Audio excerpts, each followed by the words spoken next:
Sardines, pasta, and croissants are all made in a race against time. Fish move from the sea to sealed tins before freshness disappears. Pasta is forced through metal dies into shapes that hold sauce, and croissants depend on cold butter, trapped between layers of dough. In this documentary, we uncover how speed and precision turn three fragile ingredients into foods that can travel from factory lines to tables around the world. The first movement for sardines is washing. Fresh or chilled sardines pass through rotating drums and spray channels where cold water removes loose scales, blood, and surface debris. The fish slide against stainless steel guides, turning and flashing under the water as the line separates clumps and spreads them into a steady flow. Their bodies are still whole at this point, but the factory is preparing them for a much tighter transformation. Sizing comes next. The sardines travel across grading equipment with slots, rollers, or vibrating channels that separate them by length and thickness. A can needs fish of similar size, so the pieces pack evenly and cook uniformly. Fish that are too large move to another format. Smaller fish may go to a different can size or product style. Now the line begins shaping the fish for the can. The sardines move into heading and gutting equipment. Blades or cutting wheels remove the heads. A mechanical opening system cuts the belly area and removes the internal contents. Water jets rinse the cavity immediately after cutting. The fish are no longer whole. They have become prepared bodies with clean interiors and trimmed ends. The trimming must be consistent. If too much is removed, the yield and shape are poor. If too little is removed, the fish will not pack cleanly. The machine holds the fish in channels and guides them through the blades, so every body leaves at a similar length. The cleaned sardines pass through another rinse. Water flushes away loose fragments and leaves the fish ready for salting or brining. The surface becomes cleaner and firmer. What happens next controls both texture and flavor before the fish ever reaches the can. The sardines enter a brining stage. They move through a saltwater bath or receive a controlled salt treatment. Salt begins drawing moisture from the surface and seasoning the flesh. The brine concentration and contact time must be balanced. Too little salt leaves the fish bland and soft. Too much makes the flesh harsh and dry. After brining, the sardines drain on perforated belts. Excess liquid falls away. The bodies are now slightly firmer. Their surface is ready for the first major heat step. Some canning lines pre-cook the sardines before packing. The fish pass through a steam cooker or continuous oven. Steam surrounds them, and heat moves into the flesh. The texture changes from translucent raw fish to opaque, firm cooked fish. Moisture and natural oils release from the tissue. This stage is one of the hidden turning points. If the sardines are packed raw without the correct process, too much liquid can release later inside the can. If they are pre-cooked too aggressively, the flesh becomes dry and breaks during packing. The cooker gives the fish enough firmness to handle while preserving the soft structure needed in the final can. The cooked sardines move through cooling and draining. Fans or controlled air reduce surface heat. Perforated conveyors let liquid drain away. The fish must be cool and stable enough to enter the packing station without tearing apart. Now the cans enter the process from a separate path. Empty metal cans feed from stacks or bulk depalletized trays. They move along conveyors toward cleaning and inspection. The cans are open at the top, with rolled rims ready for sealing later. Air jets remove loose particles from the interior. Guides align the cans so they arrive beneath the packing equipment in a steady rhythm. The sardines and empty cans meet at the filling section. The fish are arranged by orientation. Some lines pack them by hand-like mechanical placement, using guides and portioning devices. Other systems use semi-automatic feeders that align the fish and slide them into the can. The goal is a tight, neat arrangement with the fish lying flat or slightly nested. The packing pattern depends on the can style. In rectangular cans, sardines may be laid side by side with alternating head and tail ends to use the space efficiently. In round cans, smaller fish may curve slightly around the container. The metal walls define the final block of fish. This is where the product starts looking familiar. The fish are no longer just moving along a belt. They are becoming a compact portion inside a shallow metal container. After the fish are placed, liquid is added. The filling medium may be oil, tomato sauce, water, brine, mustard sauce, or another prepared sauce. Each liquid has its own preparation system. For oil-packed sardines, filtered oil is held in a stainless steel tank and pumped to the filler. The oil flows through nozzles into each can, filling the spaces between fish. It coats the surface and displaces air pockets. The oil level must be precise because too little leaves exposed fish, while too much interferes with sealing. For tomato sauce, a separate sauce line prepares the liquid.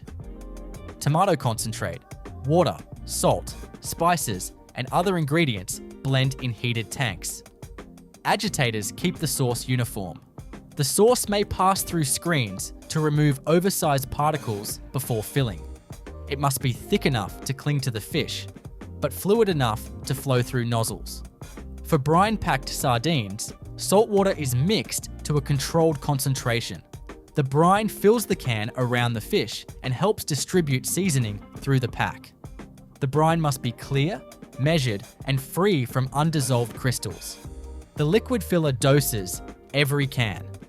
Nozzles lower or position above the can opening and release the correct volume. The liquid creeps between fish bodies, filling narrow gaps. Air bubbles rise to the surface. The can now contains fish and medium, but it is not yet safe as a sealed product. The next stage traps the contents permanently. Before sealing, the can may pass through an exhaust or vacuum step. The goal is to remove excess air from the headspace. Heat or vacuum reduces trapped oxygen and prepares the container for a strong internal vacuum after processing. This helps the can maintain shape and reduces unwanted pressure changes during retorting. A lid is placed onto each filled can. The lid feeds from a magazine, separates one at a time, and drops onto the can body. The filled can enters the seamer. The seaming chuck holds the lid while rollers move against the rim. The first seaming operation curls the lid edge and can flange together. The second operation compresses the folds into a tight double seam. This seam is purely mechanical. Layers of metal interlock around the can edge, creating a sealed container that can withstand the heat and pressure of sterilization. Now, the most important transformation happens out of sight. The sealed cans move into retorts. These are large pressure vessels or continuous sterilizing systems designed to heat sealed cans to a controlled temperature for a controlled time. Steam, hot water, or a steam-air mixture surrounds the cans. Pressure prevents the containers from deforming while the internal contents heat. Inside each can, the sardines continue cooking. The fish soften, bones become tender. Oil or sauce moves into the spaces between the pieces. The liquid and fish exchange flavor.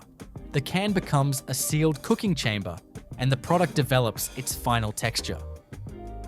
The retort cycle must be exact. Heat must penetrate to the coldest point inside the can. That point takes the longest to reach the target temperature. Time, temperature, can size, fill weight, liquid type, and product density all affect the thermal process. The system records the cycle, so each batch receives the required heat treatment. After sterilization, the cans are cooled under controlled conditions. Cold water or cooling media remove heat from the metal and product. Pressure control during cooling prevents the cans from bulging or drawing in too sharply. The contents stabilize as the temperature drops. Barilla-style pasta takes its first shape when coarse golden semolina and water are pressed into a dense dough under vacuum. The semolina does not enter like fine cake flour. It is granular, sandy, and yellow from durum wheat. It flows from storage silos through enclosed pipes and weighing systems. Screens remove oversized particles. Magnets catch stray metal fragments. The semolina drops into the mixer as a dry, rough stream that will become pasta only after hydration, pressure, shaping, and slow drying. Water enters through a metered line. The amount is small compared with bread dough. Pasta dough is intentionally stiff. It is not soft, elastic, or fluffy. It is a compact mixture built to be forced through metal dies. As water hits the semolina, the grains darken and swell. The first change is quiet but important. Dry particles begin binding into damp crumbs. The mixer turns with heavy paddles. It does not whip air into the dough. It folds the semolina and water together until the mixture becomes evenly hydrated. At this stage, the dough looks more like wet sand than a smooth mass. That rough texture is exactly what the extruder needs. The real transformation is still coming. Before extrusion, the dough passes through vacuum. Air is pulled out of the mixing chamber. Tiny bubbles trapped between semolina particles disappear. This matters because air pockets would create weak spots, pale streaks, and rough breaks in the finished pasta. Under vacuum, the dough becomes denser and more uniform. Now the pressure begins. A large screw inside the extruder pushes the stiff dough forward. The screw rotates inside a barrel, compressing the mixture with every turn. The dough becomes warmer from friction and pressure, but temperature is controlled so the starch and protein do not cook. The mass moves slowly toward the die head like thick clay being forced through a narrow opening. The die decides the pasta shape. Every tube, strand, shell, twist, ribbon, and hollow form comes from the geometry of the die. The dough has no final identity until it reaches this metal plate. What enters the die as compact semolina dough exits as spaghetti, penne, macaroni, fusilli, rigatoni, or another shape. For spaghetti, the die contains many small round holes. The dough pushes through them and exits as long continuous strands. These strands drop downward in parallel lines, still flexible and damp. They shine slightly at the surface because the dough has just been compressed through metal. For penne, the die forms tubes. The dough flows around small internal pins that create the hollow center. As the tubes emerge, rotating blades cut them at an angle. Each cut creates the slanted ends that make penne recognizable.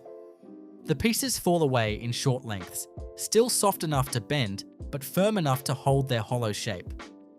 For macaroni, curved tubes are shaped by dies that force the dough through bent channels or guide it into a curved path as it exits. For rigatoni, the die forms wide tubes, and ridges may be created by the die surface or shaping elements. For fusilli, the dough twists as it exits or is shaped by rotating guides that create a spiral. This is the hook inside pasta production. The same dough can become dozens of different products simply by changing the metal path it is forced through.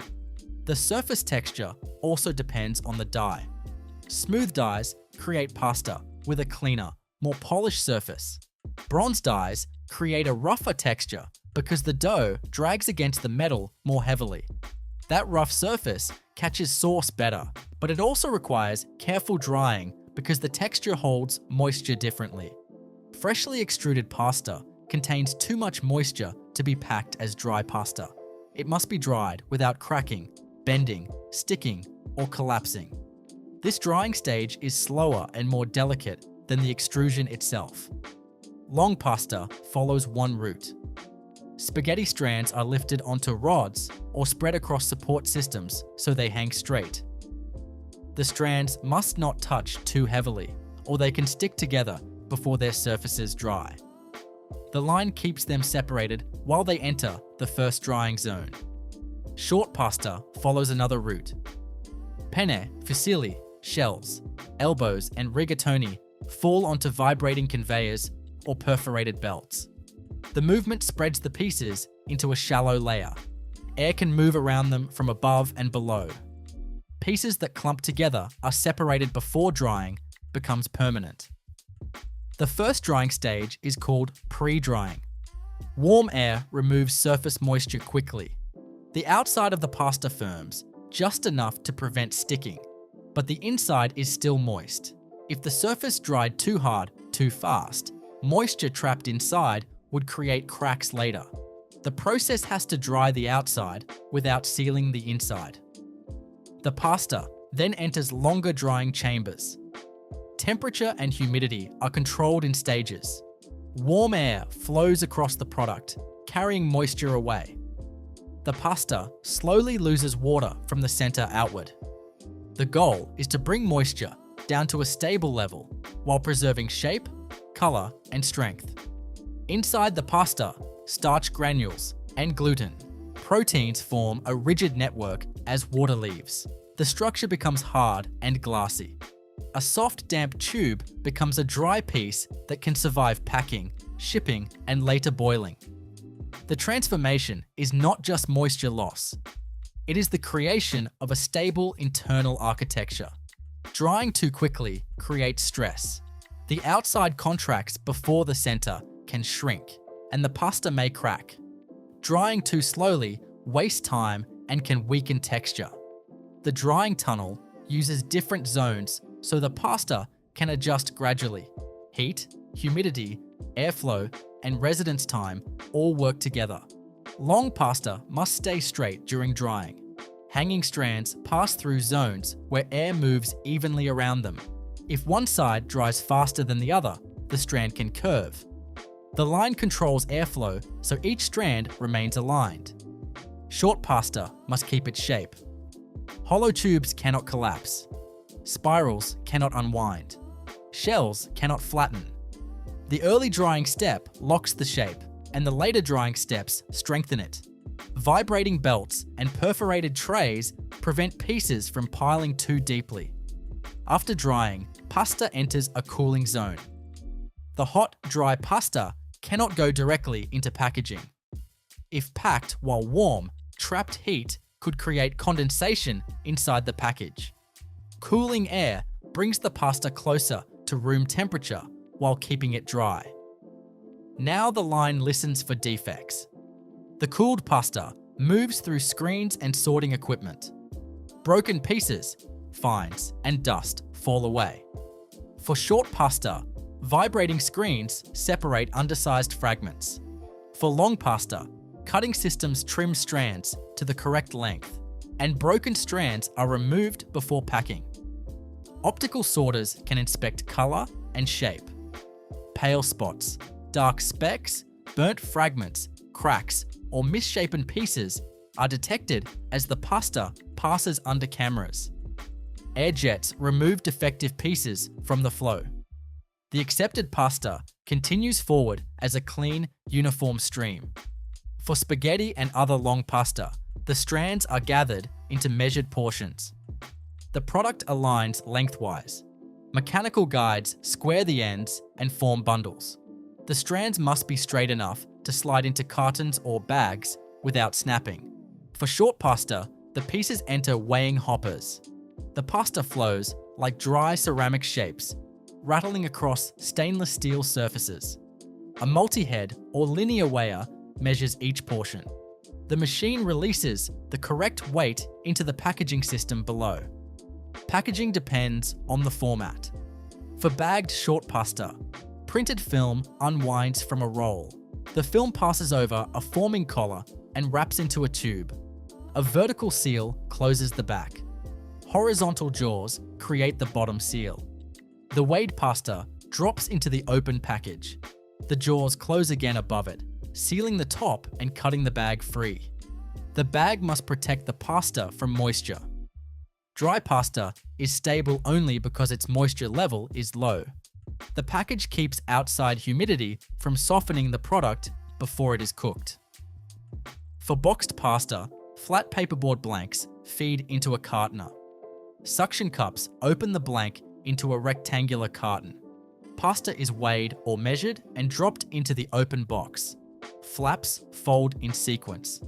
Glue or locking tabs secure the closure. The carton exits squared, filled, and ready for coating. Long pasta often enters cartons through a horizontal loading system. Bundles of spaghetti slide into opened boxes. The bundle must enter cleanly without bending. Folding rails close the flaps around the pasta. Adhesive secures the box while compression belts keep the shape square. Some pasta is packed in clear window boxes. The board carton includes a transparent film window. The pasta must align behind the window without dust or broken pieces clouding the view. The cartoner closes the box while keeping the window flat and clean. Every package passes through check weighing. Underfilled packs are rejected. Overfilled packs are also removed because they can strain seals or deform cartons. Vision systems check closure, print alignment, label position, and package shape. Metal detectors scan the sealed pack. Coding equipment prints production information onto the bag, box, or case. Inkjet or laser marks appear while the package moves at line speed. Scanners confirm that the code is present and readable. Croissants reveal their layered structure when a cold butter sheet is locked inside dough and sent through the first laminating rollers. The dough surrounds the butter like an envelope. Its edges are sealed, but the inside is still separate. Dough outside, butter inside. The block moves toward paired rollers that lower with controlled pressure. As the rollers pull it forward, the butter spreads into a thin, continuous layer between sheets of dough. The block stretches longer, flatter, and wider without tearing. This first pass is the beginning of lamination. The croissant does not get its flaky texture from mixing butter into the dough. It gets it from keeping butter and dough in separate layers. Later, when heat enters the oven, water in the butter and dough turns to steam. That steam pushes the layers apart. But before that dramatic lift can happen, the factory has to build the layers with cold precision. The dough begins in an industrial mixer. Flour enters first after sifting. Sugar, salt, yeast, and milk powder or dairy ingredients are dosed in measured amounts. Water is added through temperature-controlled lines.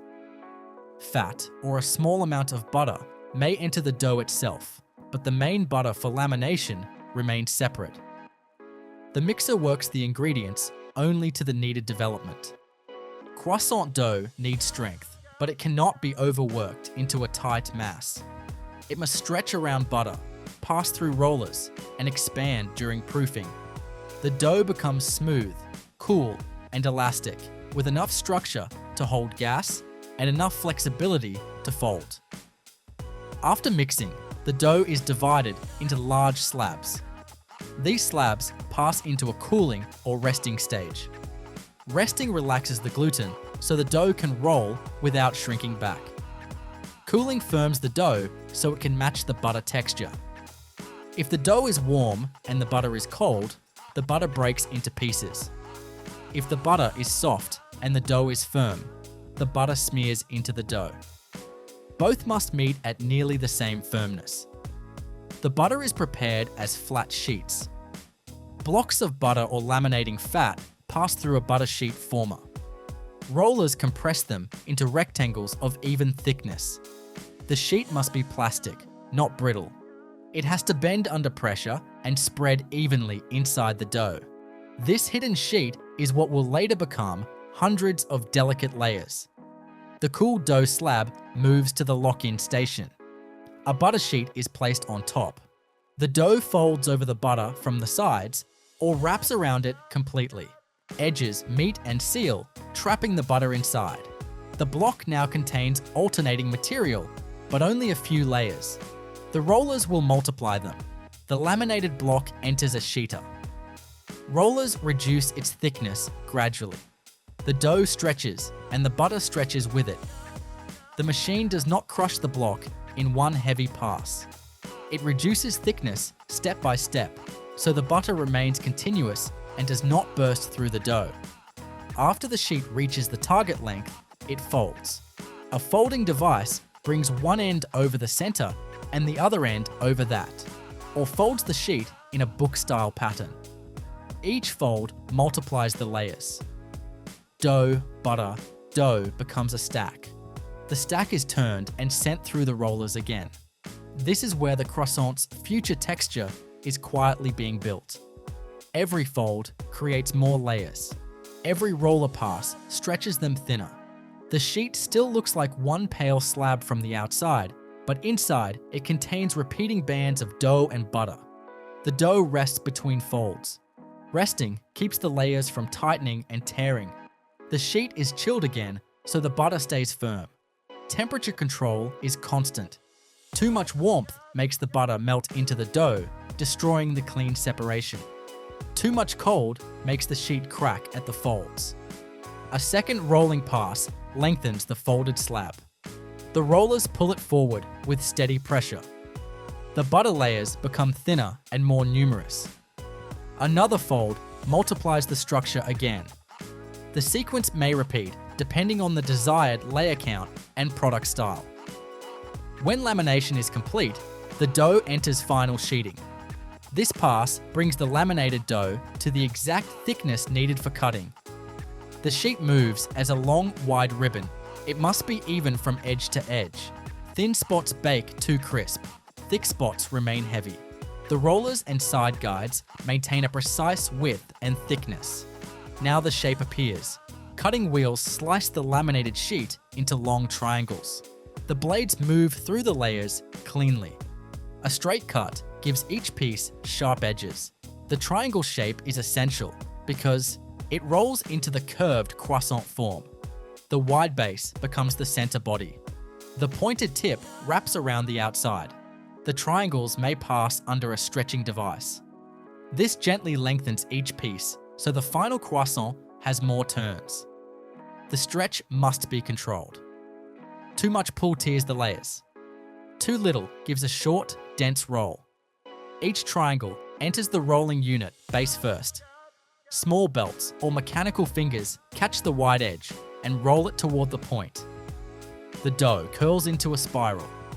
Layer after layer wraps around itself. The pointed tip lands on the outside and must sit underneath or near the base so the croissant does not unroll during proofing and baking. The rolled pieces may be curved slightly. Guide arms bend the ends inward to create the crescent shape. Straight croissants skip this curve and move forward as rolled cylinders with tapered ends. Both shapes depend on the same laminated triangle. The formed croissants are placed onto trays or oven belts with space between them. They are still dense and cool. The yeast has not fully expanded the dough yet. The next stage gives them volume, but it must happen gently. The croissants enter a proofing chamber. Warm, humid air surrounds them. Yeast produces carbon dioxide inside the dough layers. The pieces rise slowly. The spirals loosen slightly. The body becomes taller and softer. Humidity keeps the surface from drying and cracking. Proofing is delicate because the butter layers are still trapped inside. The chamber must be warm enough for yeast activity, but not so warm that the butter melts out before baking. If butter leaks early, the croissant loses lift and becomes greasy. The proofing conditions hold the dough at the edge of expansion without destroying lamination. The proofed croissants leave the chamber larger, softer, and more fragile. Their layers are visible around the edges. The surface may receive an egg wash or glaze before baking. A spray or rotating brush applies a thin coating across the top. This coating helps create a glossy, golden crust in the oven. Now the oven performs the loudest transformation. The croissants enter a tunnel oven or rack oven. Heat strikes the surface first. The butter layers begin melting. Water inside the dough and butter turns to steam. The steam expands between the layers, lifting them apart. The rolled structure inflates from within. Raw onions become a consistent retail product inside a packing facility by being dried and stabilized, cleaned, graded by size and quality, trimmed, cured if needed, then packed under airflow conditions that preserve firmness and limit sprouting. The process starts with bulk bins, entering a receiving line designed for a crop that bruises less than fruit but still damages easily at neck and scale layers. Bins are tipped onto a receiving conveyor with controlled drop height. The infeed spreads onions into a single moving layer, so downstream cleaning is uniform. Conveyors use flights and side guides to prevent rolling pileups that can crack outer skins. Field material is removed early. The onions pass through a scalper where loose soil, stones, and plant fragments fall through screens. A parallel air separation stage lifts light chaff and dry tops away from the heavier bulbs. This early separation protects later brushing and sizing equipment from abrasion and reduces dust load inside the plant. Curing or conditioning is a central step for raw onions because outer skins and neck tissue must be dry before long storage and retail packing. If onions arrive partially cured, they still often enter a forced air curing tunnel. In a curing tunnel, onions sit in bins or flow through a bed while warm, dry air moves through them. Air temperature is controlled so it dries skins without cooking the bulb. Air humidity is controlled so drying continues efficiently. Airflow is designed to move through the pile rather than around it because onion drying is limited by how fast moisture leaves the neck and outer scales. Curing targets a dry neck and a tight, papery outer skin. A dry neck reduces rot risk and reduces sprouting. A tight skin protects the bulb during later handling and provides the familiar dry onion appearance. Curing duration depends on incoming moisture and bulb size, but the technical goal is consistent moisture at the outer layers so later brushing does not peel too deeply. After curing, the onions move into cleaning. Cleaning focuses on removing loose skins and soil while keeping enough skin to protect the bulb. Rotary brushes scrub the surface and loosen brittle outer layers. Brush stiffness and speed are tuned so skins shed without gouging. A counter-rotating brush bank can be used to lift skins at multiple angles. Dust extraction hoods remove the shed skins and dry dust. Dust removal is important because airborne skins can clog screens and contaminate weighing systems. Roots and tops are handled next, depending on how the onions arrived. Some onions enter with tops already removed. Others enter with dried tops still attached. A topper cuts the neck to a specified length.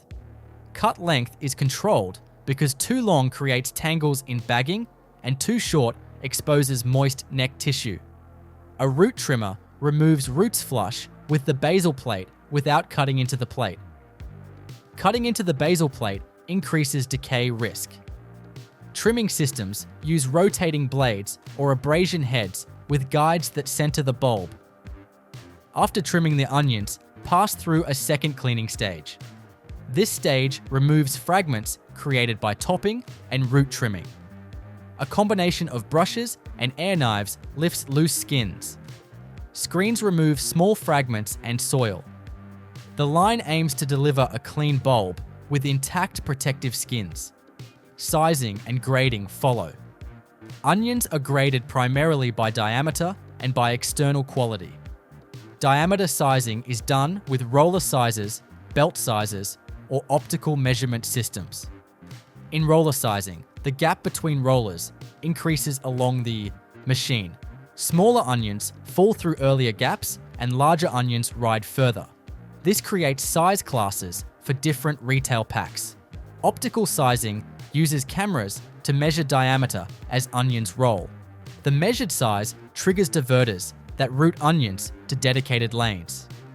Quality grading is added to remove defects that would fail retail standards. Optical systems can detect bruises, cuts, mold, rot, and excessive skin loss. They can also detect green necks and splits. Split bulbs are a defect because they break down quickly and do not pack well. Sorting can be done with air jets or gates that remove defective bulbs from the flow. For defects that are hard to see externally, some lines use density-based methods or near-infrared sensing to estimate internal issues, but the main control remains external defect removal and dry neck verification. After grading onions, often enter a polishing step. Polishing uses softer brushes to smooth the outer skin and improve appearance. The goal is not shine like waxed fruit, but uniform skin and removal of remaining loose flakes. Polishing also reduces the amount of loose skin that ends up in bags. At this point, the line splits into multiple packing formats. One route is loose bulk cartons for food service and wholesale. Another route is consumer bags in specific weights. Another route is small tray packs or mesh sleeves. For bulk cartons, onions feed into a carton filler that drops bulbs in layers. Drop height is controlled to prevent bruising at the basal plate. Cartons are sized to the onion class. A pad can be used to reduce abrasion during transport. Cartons are closed and taped. Codes are printed for traceability. Weight checks confirm cartons meet target gross weight. For consumer bags, onions are portioned by weight. A weigher accumulates onions until target weight is reached. The portion drops into a bag former. Bags can be mesh for airflow or film with perforations. Mesh is common because onions need ventilation. Bagging equipment forms and seals the bag. Seal timing is set so no onion sits in the seal zone. A tag or label is applied. Bags are then collated into cases or onto trays. For small net sleeves, the line uses a sleeve applicator that stretches a tubular net over a set of onions. A clip seals both ends. This format demands tight size control, so the sleeve tension stays consistent and does not crush bulbs. Throughout packing, ventilation is treated as a product requirement. Onions release moisture and gases during storage. Packages therefore include ventilation holes or mesh to reduce condensation. Cases are designed with vents aligned to allow airflow through stacks. This airflow helps keep bulbs dry and slows sprout development. Storage and staging are integrated into the packing workflow. Packed onions may be held in cool, dry rooms before shipping. Temperature is held low enough to slow sprouting, but not so low that skins become brittle and crack during handling. Humidity is controlled because high humidity softens skins and encourages decay. Low humidity dries skins further but can increase skin flaking. Airflow is used to keep conditions uniform through stacked pallets. If onions are destined for longer storage before packing, the facility uses bulk storage bins with forced air ventilation. Onions are loaded into large bins and air is pushed through to remove residual moisture and to maintain temperature. Sprout suppression can be part of the broader supply chain strategy, but the mechanical packing process relies primarily on curing, temperature control, and ventilation. A separate route exists for peeled raw onions used in food service. In this route, onions are graded and then sent to peeling equipment.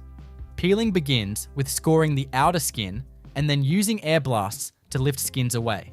A mechanical peeler can roll the onion against abrasive surfaces to remove outer layers. The peeled onions are then washed to remove skin fragments and drained. Trimming removes remaining root plate fragments and neck tissue. Peeled onions are then sized and packed in bags with controlled drainage.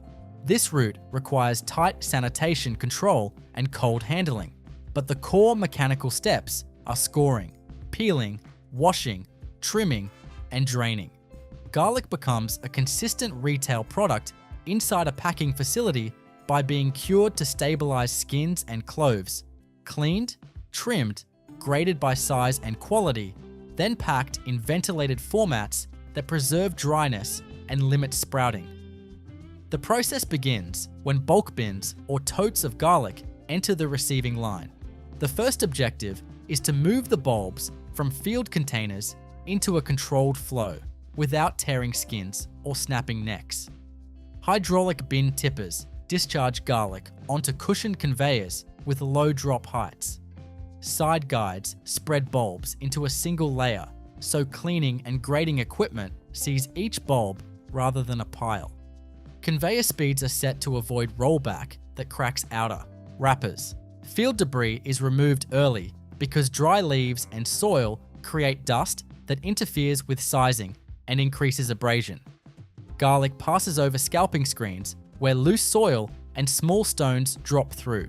An air separation stage lifts light dried tops and chaff away from the heavier bulbs. Dust extraction hoods capture fine particles so they do not circulate and settle on sensors and belts. Curing is a central garlic-specific step because long storage performance depends on drying the neck and tightening outer skins. If garlic arrives partially cured, it still typically enters forced air curing tunnels or bulk curing rooms. Bulbs are loaded into ventilated bins or spread in shallow beds. Warm, dry air is pushed through the mass. Air temperature is controlled so moisture leaves quickly without softening cloves. Air humidity is controlled so drying potential stays high. Airflow is directed through the pile rather than over it because neck drying is limited by how fast air can. Remove moisture at the bulb surface. Curing targets several physical outcomes. Outer wrappers become papery and resistant to abrasion. The neck dries and seals, so microbes and moisture cannot travel into the bulb. Cloves stabilize and become firm rather than watery. Curing time is tuned based on bulb size and initial moisture. The facility monitors outlet air humidity and bulb wrapper feel as process indicators. The objective is a stable dry bulb that can be brushed and trimmed without tearing deep layers. After curing, garlic enters cleaning, where the goal is to remove loose skins and soil while keeping enough wrapper layers to protect the cloves. Brush beds rotate the bulbs and sweep away brittle outer skins. Brush stiffness is chosen to avoid scuffing that exposes cloves. Brush speed is tuned so bulbs roll and contact brushes evenly rather than sliding. Air knives and aspiration remove loosened skins from the stream. Skin removal is controlled because excessive removal reduces shelf protection and increases dehydration in retail packs. Trimming prepares the bulb for consistent presentation and prevents tangles in bagging. Top trimming cuts the dried stem to a specified length. Cut length is controlled because too long catches in mesh packs and too short can expose the neck opening. Root trimming removes root remnants flush to the basal plate without cutting into the plate. Cutting into the basal plate can open pathways into cloves and reduce storage stability. Trimmers use rotating blades or abrasion heads with guides that center the bulb so the cut is consistent. After trimming, the bulbs pass through a second cleaning stage to remove fragments created by cutting. Gentle brushes smooth the wrapper and remove remaining loose flakes. Aspiration captures debris so it does not enter weighing systems. The cleaned bulbs then move into sizing and grading. Sizing is usually based on bulb diameter. Roller sizes, belt sizes, or optical systems classify bulbs into size bands. Roller sizes use parallel rollers with widening gaps. Smaller bulbs drop through earlier and larger bulbs ride further. Belt sizes use diverging belts that create increasing openings. Optical sizing uses cameras to measure diameter as bulbs rotate on rollers. The measurement system assigns each bulb to a lane that corresponds to a pack size class. Quality grading removes bulbs that would fail appearance or storage targets. Optical inspection systems evaluate surface color uniformity, wrapper integrity, and visible defects. They detect split bulbs, exposed cloves, mold, soft spots, and excessive scuffing. Split bulbs are a major defect because they dehydrate fast and do not hold shape in packs. Bulbs with missing wrapper layers are also flagged because cloves can show and lose moisture. Sorting uses air jets or gates to divert defects out of the main stream. A separate grading decision can be made for bulbs with attached stems when braided products are produced. In that case, the facility routes long stem garlic to braiding lines and short stem garlic to standard pack lines. Braiding requires stems that are dry, yet flexible enough to be woven. Stem moisture and flexibility are therefore controlled during curing. Braiding lines separate bulbs by stem length and wrapper strength. After grading some lines, use a polishing step that improves appearance. Polishing uses softer brushes to smooth wrapper layers and reduce loose skin flakes. The purpose is not shine, but uniform wrapper texture. Polishing also reduces dust inside consumer packs. Packing formats for garlic are chosen to support ventilation and prevent condensation. The most common formats are mesh bags, net sleeves, and small cartons with ventilation holes. Garlic must breathe because residual moisture and respiration gases can accumulate in sealed packs and lead to mold. The packing line, therefore, uses materials with airflow paths. For mesh bags, garlic is portioned by weight. A scale accumulates bulbs until the target weight is reached. The portion drops into a bag, former that opens a mesh bag. The bag is sealed with a clip or heat seal depending on the material. Seal timing is set so no bulb sits in the seal zone. A label tag is applied. The filled bags are then conveyed to case packing. For net sleeves, the line forms a tubular net and loads a fixed count or weight. Clips seal the ends. Sleeve tension must be controlled because excessive tension can crush wrappers and create bruising at the basal plate. Size consistency is important in sleeves because larger bulbs increase tension and can distort the pack. For cartons or trays, bulbs are arranged in a single layer or in small stacks. Inserts can prevent rolling. Cartons are closed and taped or glued. Vent holes are lined to allow airflow through stacked cartons. Coding prints size class and lot identity. Check weighers verify carton weight within tolerance. For braided garlic, the process adds a weaving stage. Selected long stem bulbs are aligned and then woven into braids using guided fixtures. The braids are tied and trimmed. Braids are then packed in cartons with supports that prevent crushing. The braiding process relies on stems being dry enough not to mold, yet flexible enough not to snap. That balance is achieved during curing and by controlling humidity in the braiding room. Some facilities also produce peeled garlic and garlic cloves for food service. This route starts with graded bulbs that are sent to a breaking system. Breaking separates bulbs into individual cloves by mechanical cracking and rubbing. The cloves pass through an air separation system that removes papery skins.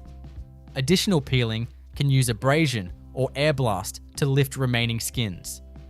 Peeled cloves are washed briefly to remove skin fragments and then drained.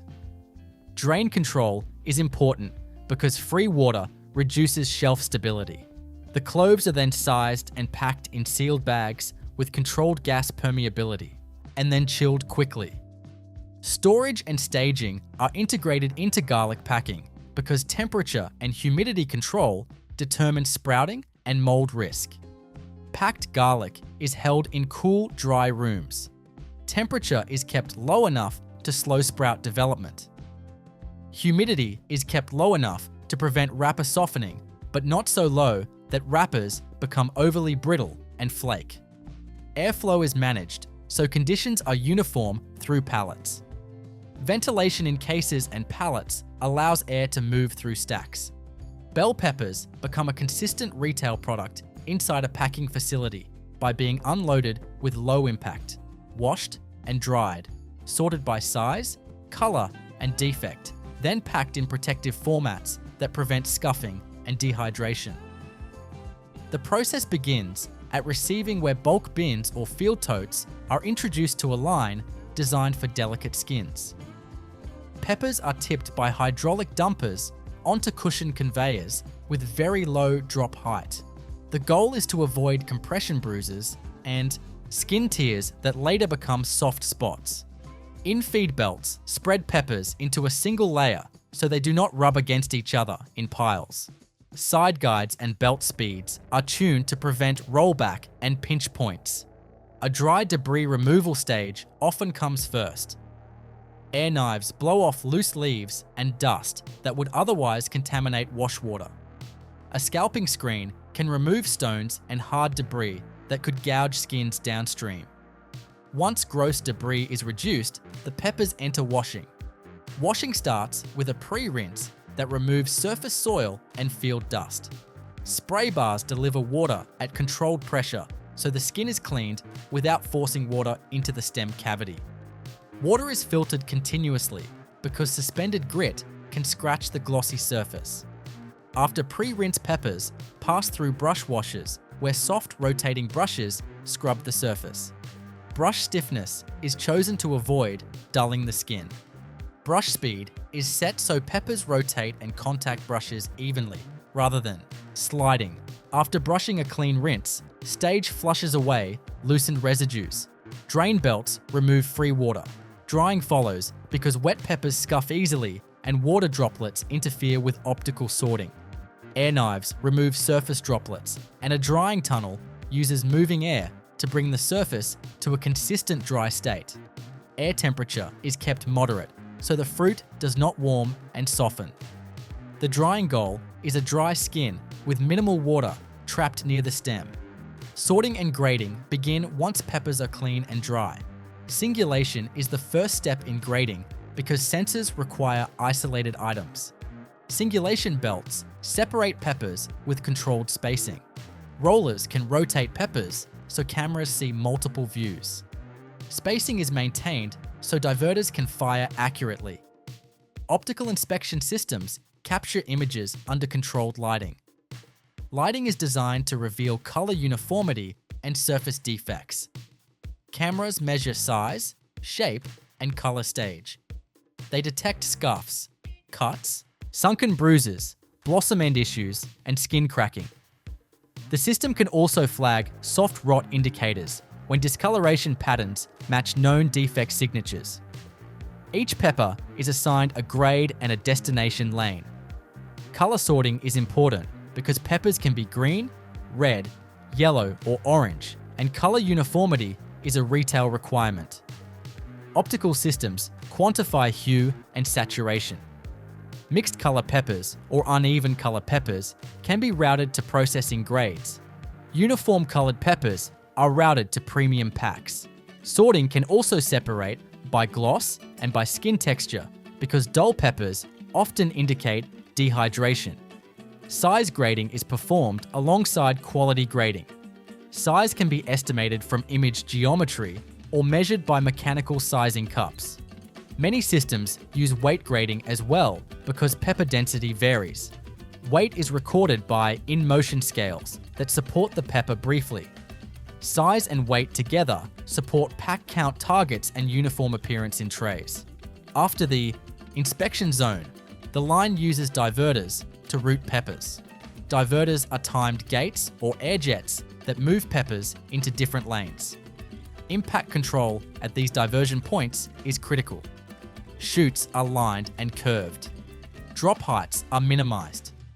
Accumulators buffer flow so peppers do not jam and compress. Each lane feeds a specific packing format. Some lines include stem trimming or calyx cleaning.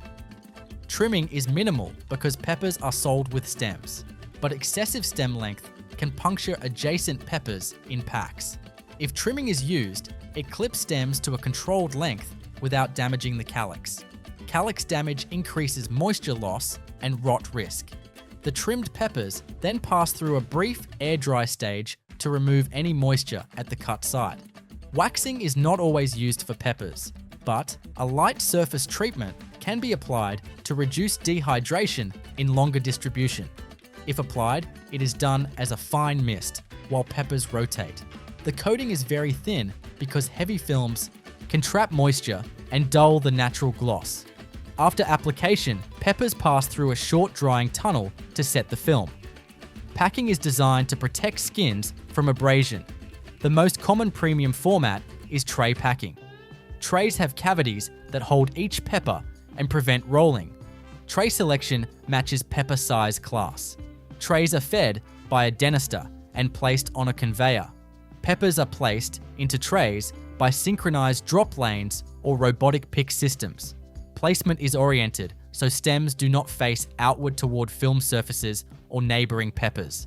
After trays are filled, they are overwrapped or lidded.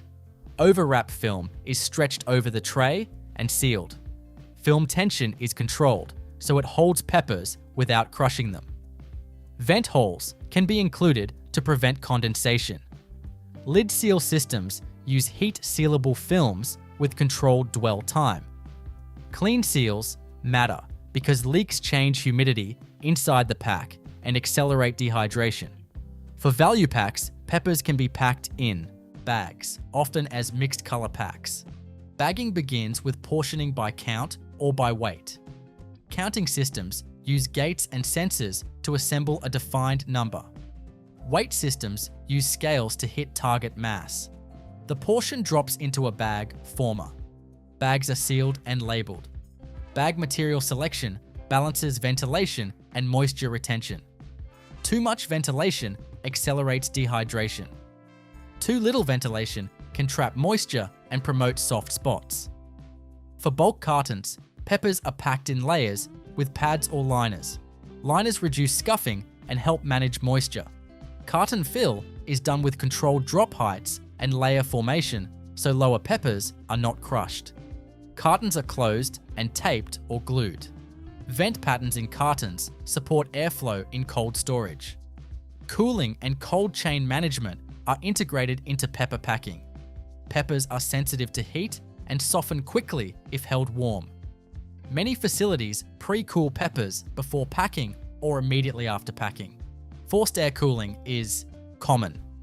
Packed cartons are stacked with vent alignment and fans pull cold air through the stack. Cooling rate is controlled to reduce water loss. Humidity in cooling rooms is maintained to prevent excessive dehydration while still avoiding condensation. Temperature targets are chosen to slow respiration and preserve firmness. Stable temperature prevents sweat formation on skins. Sweat leads to slip and scuff and later soft spots. The packing line therefore tries to keep peppers near a stable temperature from wash through pack, and it avoids warm air pockets around dryers by using moderate air temperatures. If the facility also produces cut peppers, the process branches after grading.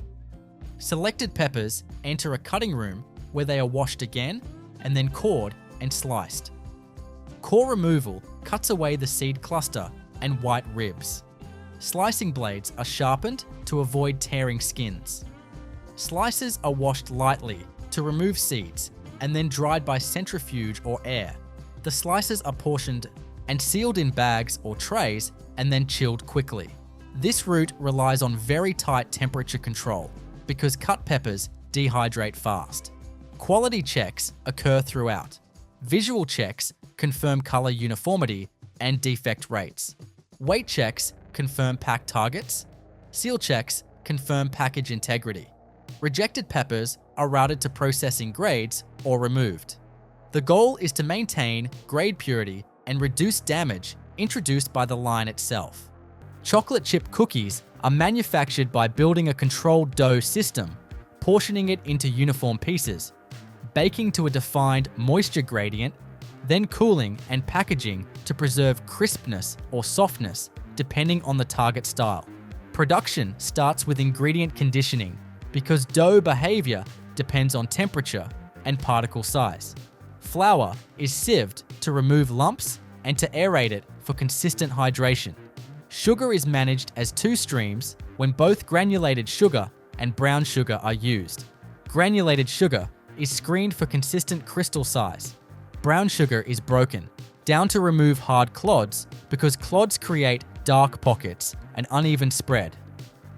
Fats are conditioned to a plastic state so they cream smoothly and do not separate. Eggs or liquid egg products are tempered to a consistent temperature so they emulsify predictably. Chocolate chips are stored cool so they keep shape during mixing and do not smear into the dough. The mixing sequence begins with creaming because it sets the cookie structure. Fat and sugar enter a mixer with a paddle tool that shears and folds. Creaming disperses sugar crystals through fat and traps small air cells. The amount of trapped air influences cookie lift and interior texture. Mixing time is controlled, so air incorporation stays consistent. Over-creaming yields excessive spread variation and fragile cookies. Under-creaming yields dense cookies with limited rise. If the formula uses brown sugar, its molasses content changes water binding and dough viscosity. Brown sugar is added early in creaming so it breaks down and disperses. The ratio of brown to white sugar controls spread and chew because molasses holds moisture and affects browning. Salt and leavening can be added during creaming so they distribute evenly. Leavening selection matters because baking soda promotes spread and browning, while baking powder adds lift. Eggs are added next to build an emulsion and hydrate proteins. Eggs are introduced gradually so the fat phase does not break. The mixer runs at a speed that maintains a stable emulsion. If eggs are dumped in too fast, the mixture curdles and the dough becomes inconsistent. Vanilla and other flavors are added with the egg stream because they disperse well in the liquid phase.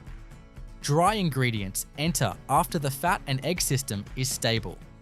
Flour is added in controlled increments to avoid dust and to prevent dry pockets.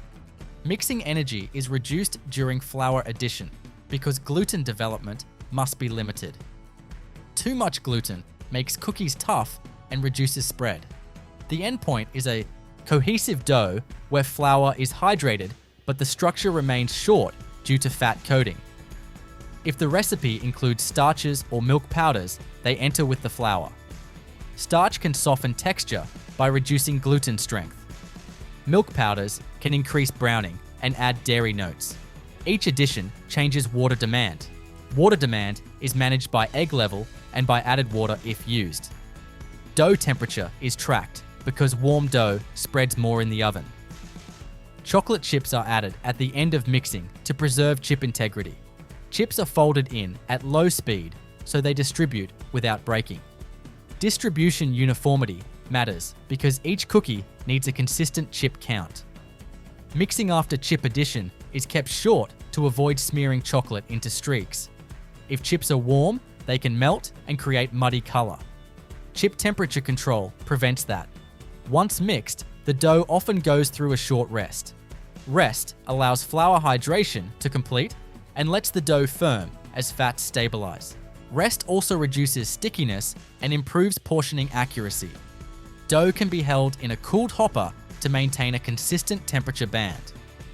Consistent temperature is critical because it affects extrusion rate and cookie spread. Portioning converts bulk dough into individual pieces with defined mass. High volume lines use wire cut or rotary molded or depositor systems. Wire cut systems extrude a dough log through a die, and a moving wire slices portions. Die shape sets cookie diameter. Wire timing sets piece weight. Rotary mold systems press dough into engraved rollers that form shaped pieces. Depositors drop measured dollops for soft-style cookies. Each method relies on stable dough viscosity. During portioning, the dough is placed onto baking trays or oven bands. Spacing is controlled because cookies spread during baking. If pieces are too close, they merge. Spacing is managed by indexing belts and by tray loading patterns. Weight checks verify portioning accuracy because mass affects bake time and moisture. Baking is a staged heat process that sets shape and creates the desired texture. Cookies enter a tunnel oven with multiple zones. Early zones apply heat that melts fats and starts spread. As spread occurs, the cookie surface begins to set. Leavening gases expand and create internal porosity. Steam is generated from water in the dough, and it contributes to lift. As baking continues, proteins coagulate and starch gelatinizes, then dries. These transitions transform dough into a solid matrix. Sugar dissolves in the early wet phase and then begins to recrystallize as moisture leaves. This sugar behavior affects crispness. The Maillard reaction and caramelization drive browning and flavor development. Oven temperature and airflow set the rate of these reactions. Texture is controlled by managing the moisture gradient. A crisp cookie is baked longer, so moisture drops low through most of the thickness. A chewy cookie is baked to leave more moisture in the center while the edges set. This requires careful control because the outer region can overbrown before the center hits target.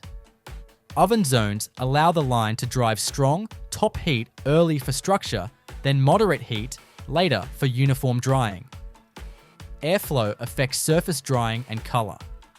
High airflow removes moisture quickly and increases crispness. Lower airflow allows more moisture retention. Some ovens use impingement jets that drive heat into the surface rapidly. Others use convection with gentler airflow. The chosen profile is tuned to the dough formulation and piece size. Cookie spread is controlled by dough fat type and sugar ratio and dough temperature and early oven heat.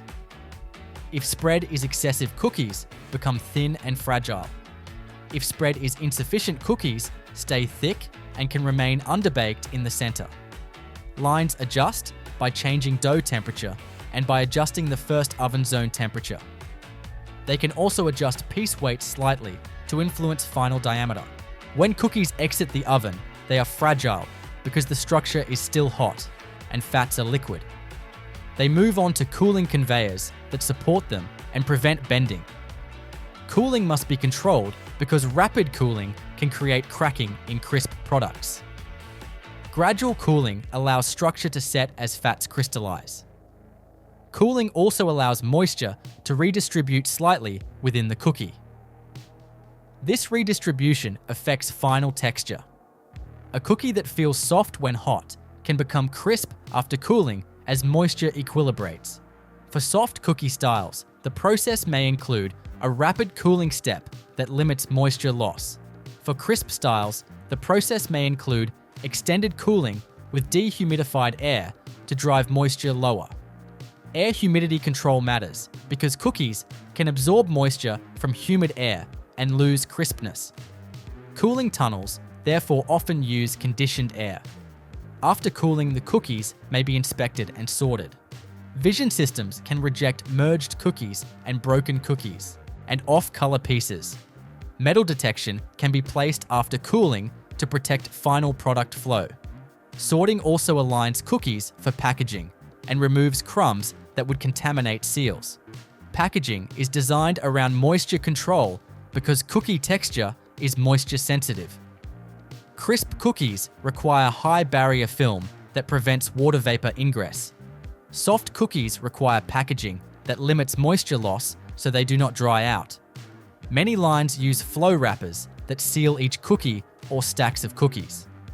Film is formed around the product and sealed longitudinally and at the ends. Seal integrity is critical because small leaks change texture over time.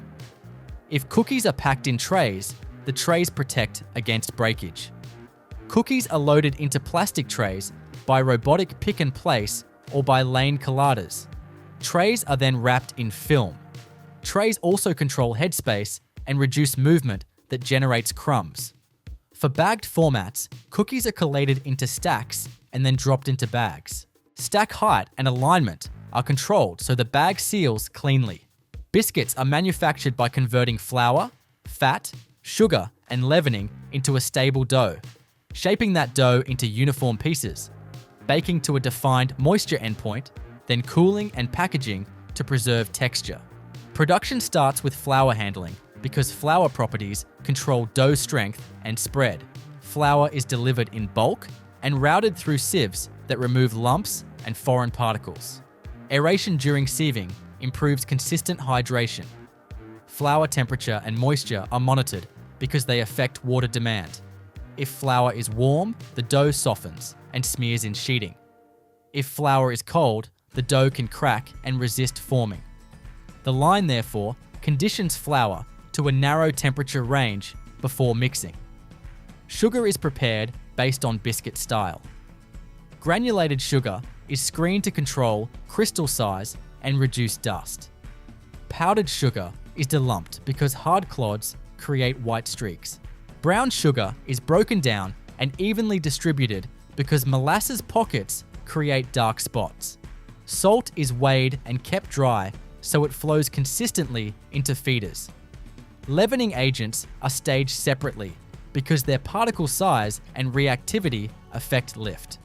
Fats are tempered to a plastic consistency so they disperse evenly and limit gluten development. Water and liquids are prepared with controlled temperature. Water temperature is used as a mixing control lever. Warmer water speeds hydration and shortens mixing time. Cooler water firms dough and improves machining. Syrups and dairy liquids are held in jacketed tanks if used.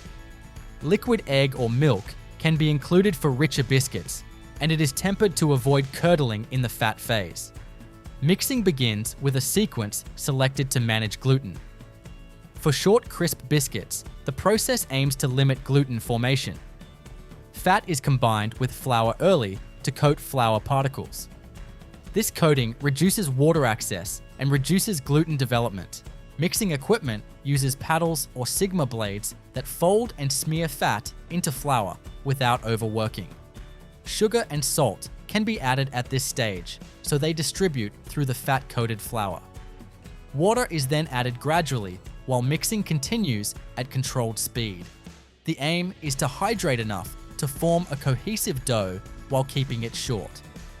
Overmixing develops gluten and makes biscuits tough. Undermixing leaves dry pockets that tear during sheeting. The mixing endpoint is judged by dough uniformity and by torque and by visual cohesion. For semi-sweet biscuits or cookies, the line may use a creaming step. Fat and sugar are creamed to incorporate air and create a lighter structure. Liquids are then added to form an emulsion. Flour is added last and mixed briefly.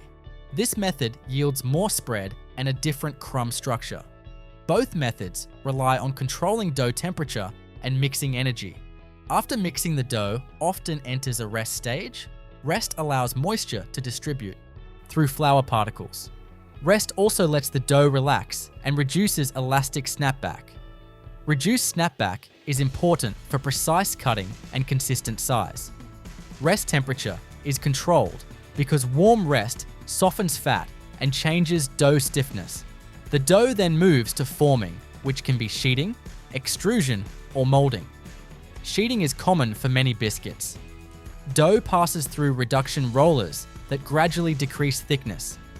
Multiple passes avoid tearing and keep texture uniform. Gauge rollers set the final thickness. Thickness control is crucial because it sets bake time and final moisture. Dusting flour can be applied during sheeting to prevent sticking. Dusting must be minimal because excess dust burns and creates bitter specks. The line uses controlled dusting and brushes to remove excess. Dough temperature is controlled during sheeting because warm dough sticks and cold dough cracks. After sheeting, the dough is cut into shapes. Rotary cutters punch biscuits from the R sheet. Cutter dies define shape and size. Scrap dough is lifted away and recycled. Scrap handling is controlled because repeated recycling can toughen dough by building gluten. Many lines limit scrap ratio by controlling sheet width and cutter layout. Docking is often used for flat biscuits. Docking pins punch small holes in each piece. Holes allow steam to escape during baking. This prevents blistering and ensures flatness. Docking pattern influences surface appearance and break strength. The docking station is synchronized with cutter speed, so holes stay centered. For molded biscuits, a rotary molder can be used. Dough is pressed into engraved cavities on a roller and then released onto a conveyor. This method creates surface patterns and can handle softer dough. Release depends on dough fat level and temperature. If dough is too warm, it smears in cavities. If too cold, it cracks and does not fill details. Extrusion can be used for certain biscuit forms. Dough is forced through a die to create a continuous rope.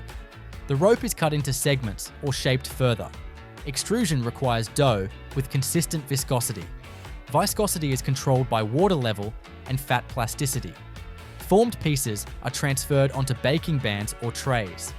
Transfer must avoid deformation. Conveyors use gentle acceleration and minimal drop heights. Spacing is controlled because pieces can spread or expand slightly during baking. If pieces are too close, they can merge. Baking is the main transformation stage. Biscuits enter a tunnel oven with multiple heat zones. Early zones apply heat that sets surface structure. Fat melts and the dough begins to relax. Water begins to evaporate and steam forms within the piece. Leavening reacts and produces gas that creates internal porosity. As baking continues, starch gelatinizes, then dries into a rigid matrix. Proteins coagulate and contribute to structure. Sugar dissolves in the early wet phase and then participates in browning reactions as moisture falls. Maillard reactions and caramelization develop color and flavor. Oven temperature and airflow control the rate of these reactions. Moisture endpoint is a primary target because it defines crispness and shelf stability. For crisp biscuits, the line drives moisture low so the biscuit fractures cleanly. For softer biscuits, the line stops earlier to retain more moisture. Moisture control is managed by oven profile and by piece thickness. A thicker biscuit needs longer bake or higher heat. A thinner biscuit can overbrown quickly if heat is too high. Airflow influences drying and surface texture. Strong convection removes moisture fast and yields a drier surface. Gentler airflow allows more, even internal drying. Many ovens use independent top and bottom heat control. Bottom heat drives structure set from the band side. Top heat drives surface color. Balancing top and bottom heat prevents warping and ensures even bake. Spread and shrink are managed through dough formulation and early oven conditions. If early heat is low, the dough can spread too much before setting. If early heat is high, the surface sets quickly and limits spread. The line adjusts the first oven zone to tune diameter and thickness. After baking the biscuits, exit hot and fragile. They move to cooling conveyors where they firm as fats, resolidify. Cooling also allows moisture to redistribute slightly. For crisp biscuits, cooling air is often dehumidified because biscuits can absorb moisture from humid air and lose snap. Cooling is staged, so thermal stress does not crack the biscuits. During cooling, the biscuits are inspected and sorted. Vision systems can detect overbaked color and broken pieces and misshapes. Metal detection can be placed after cooling. Crumb removal systems collect loose fragments that would contaminate packaging seals. If the product includes surface toppings such as sugar crystals or salt or glaze, the application is timed to surface condition. Sugar sanding is often applied before baking so crystals embed and partially melt. Glaze can be applied after baking and then dried lightly. These steps require separate dosing systems and add additional moisture management considerations. Packaging is designed to protect biscuits from moisture and breakage. Biscuits are collated into stacks and oriented. Stacking systems use lanes and pushers to form uniform packs. The packs are then flow wrapped or placed into trays. Flow wrapping uses barrier film that blocks water vapor. Tray packs provide mechanical support and reduce breakage during transport. Seals must be clean because crumbs can interfere with seal integrity. Packaging machines use crumb extraction near the seal jaws. Film tension and seal temperature and dwell time are controlled, so seals are tight. Coding is applied for traceability. Check weighers confirm count or weight.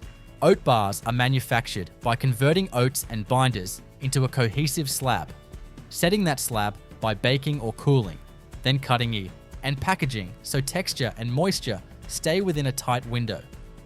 Production starts with oat preparation because particle size distribution controls chew and structural strength.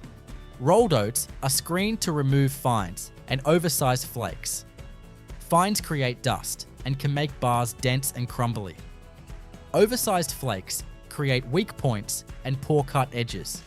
If the product uses oat flour or milled oats, that stream is prepared separately and sieved to prevent clumps. Nuts, seeds, or crisp inclusions are sized and cleaned so they do not introduce hard fragments that damage cutters. Sweetener and binder streams are prepared in parallel. Glucose syrup or similar syrups are held in jacketed tanks to maintain a stable viscosity for pumping. Sugar can be added as granulated crystals or dissolved into a syrup depending on the texture target. Fat sources, such as vegetable oil or butter, are melted and held at controlled temperature. If nut butters are used, they are warmed to a flowable state and mixed to eliminate oil separation. Emulsifiers can be staged to stabilize the binder and improve coating of dry particles. Dry minor ingredients are pre-blended to ensure uniform distribution. Salt is weighed and dispersed to prevent salty pockets. Leavening is used only in certain baked styles, and it is weighed precisely. Protein powders or milk powders are sieved because they form lumps when exposed to binder. Spices and flavors are blended into the dry premix or injected into the binder depending on volatility. The process creates a binder first because the binder must coat every dry particle quickly. A heated mixing kettle combines syrups and sugars and fats. Agitation keeps the mixture homogeneous and prevents hot spots. Temperature is raised to dissolve sugar if needed and to reach a target solids level. Solids level controls final stickiness and water activity. If solids are too low, the bars remain sticky and can weep. If solids are too high, the binder becomes glassy and the bar becomes hard. Cooking is used in many oat bar lines to adjust binder concentration. The binder is heated to drive off water and to raise viscosity. Time and temperature are controlled because overheating darkens sugars and changes flavor. When the binder reaches target viscosity, it is cooled slightly to a mixing temperature that will not damage heat-sensitive inclusions. Cooling also prevents excessive softening of oats during mixing. Flavor addition often occurs after this cooling step. Vanilla and spice extracts are injected, so aromatics are preserved. If fruit concentrates are used, they are blended in at controlled temperature because they can burn or separate when overheated. Acidulants can be added to balance sweetness and also to manage microbial stability. The binder is mixed until it is uniform and then it is pumped to the forming line.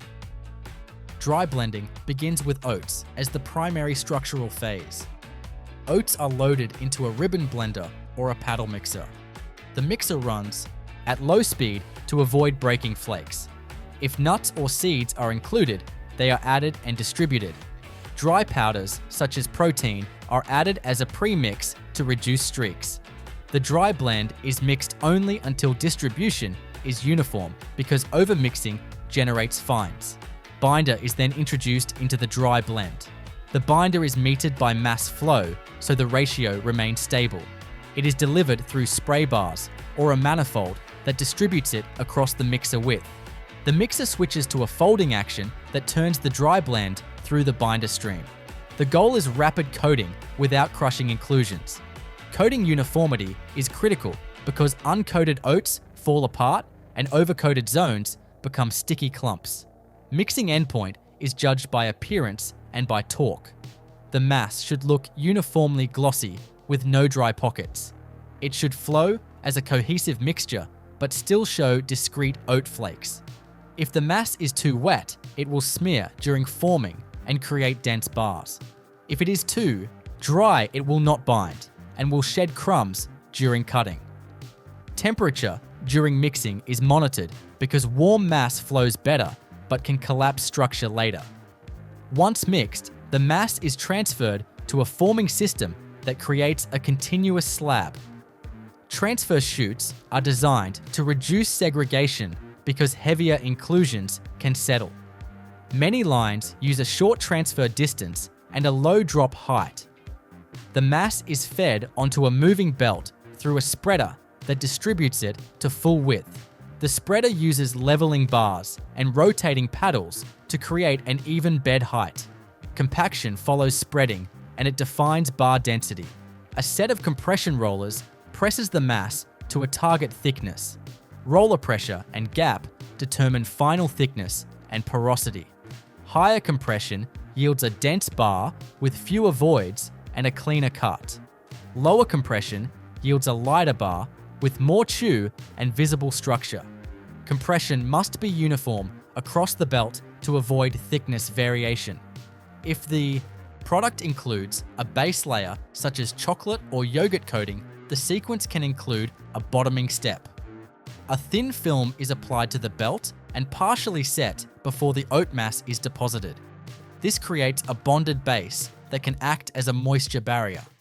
The base layer thickness must be controlled because it affects cutting and packaging. Setting the slab depends on product style. For baked oat bars, the slab enters a tunnel oven. Baking drives off moisture and sets structure by solidifying sugars and fats. Oven zones are tuned to avoid overbrowning while reaching a target moisture endpoint. Airflow and temperature control surface drying and internal set. The slab must be firm enough to cut cleanly, but not so dry that it becomes brittle. For no bake oat bar setting is achieved by cooling rather than baking. The slab enters a cooling tunnel where fats crystallize and binders firm. Cooling profile is staged to prevent cracking. Rapid surface cooling can create a hard skin while the core remains soft. A staged profile cools evenly and yields a uniform firmness for cutting. Moisture control is critical in both styles. Oat bars sit in a moisture window where they are not sticky but still chewy. Too much moisture leads to stickiness and microbial risk. Too little moisture leads to hardness and crumbling. The process controls this window through binder solids and oven time or cooling time. Water activity is measured on samples and used to adjust settings.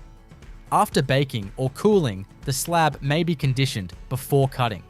Conditioning allows temperature and moisture to equalize across the slab thickness.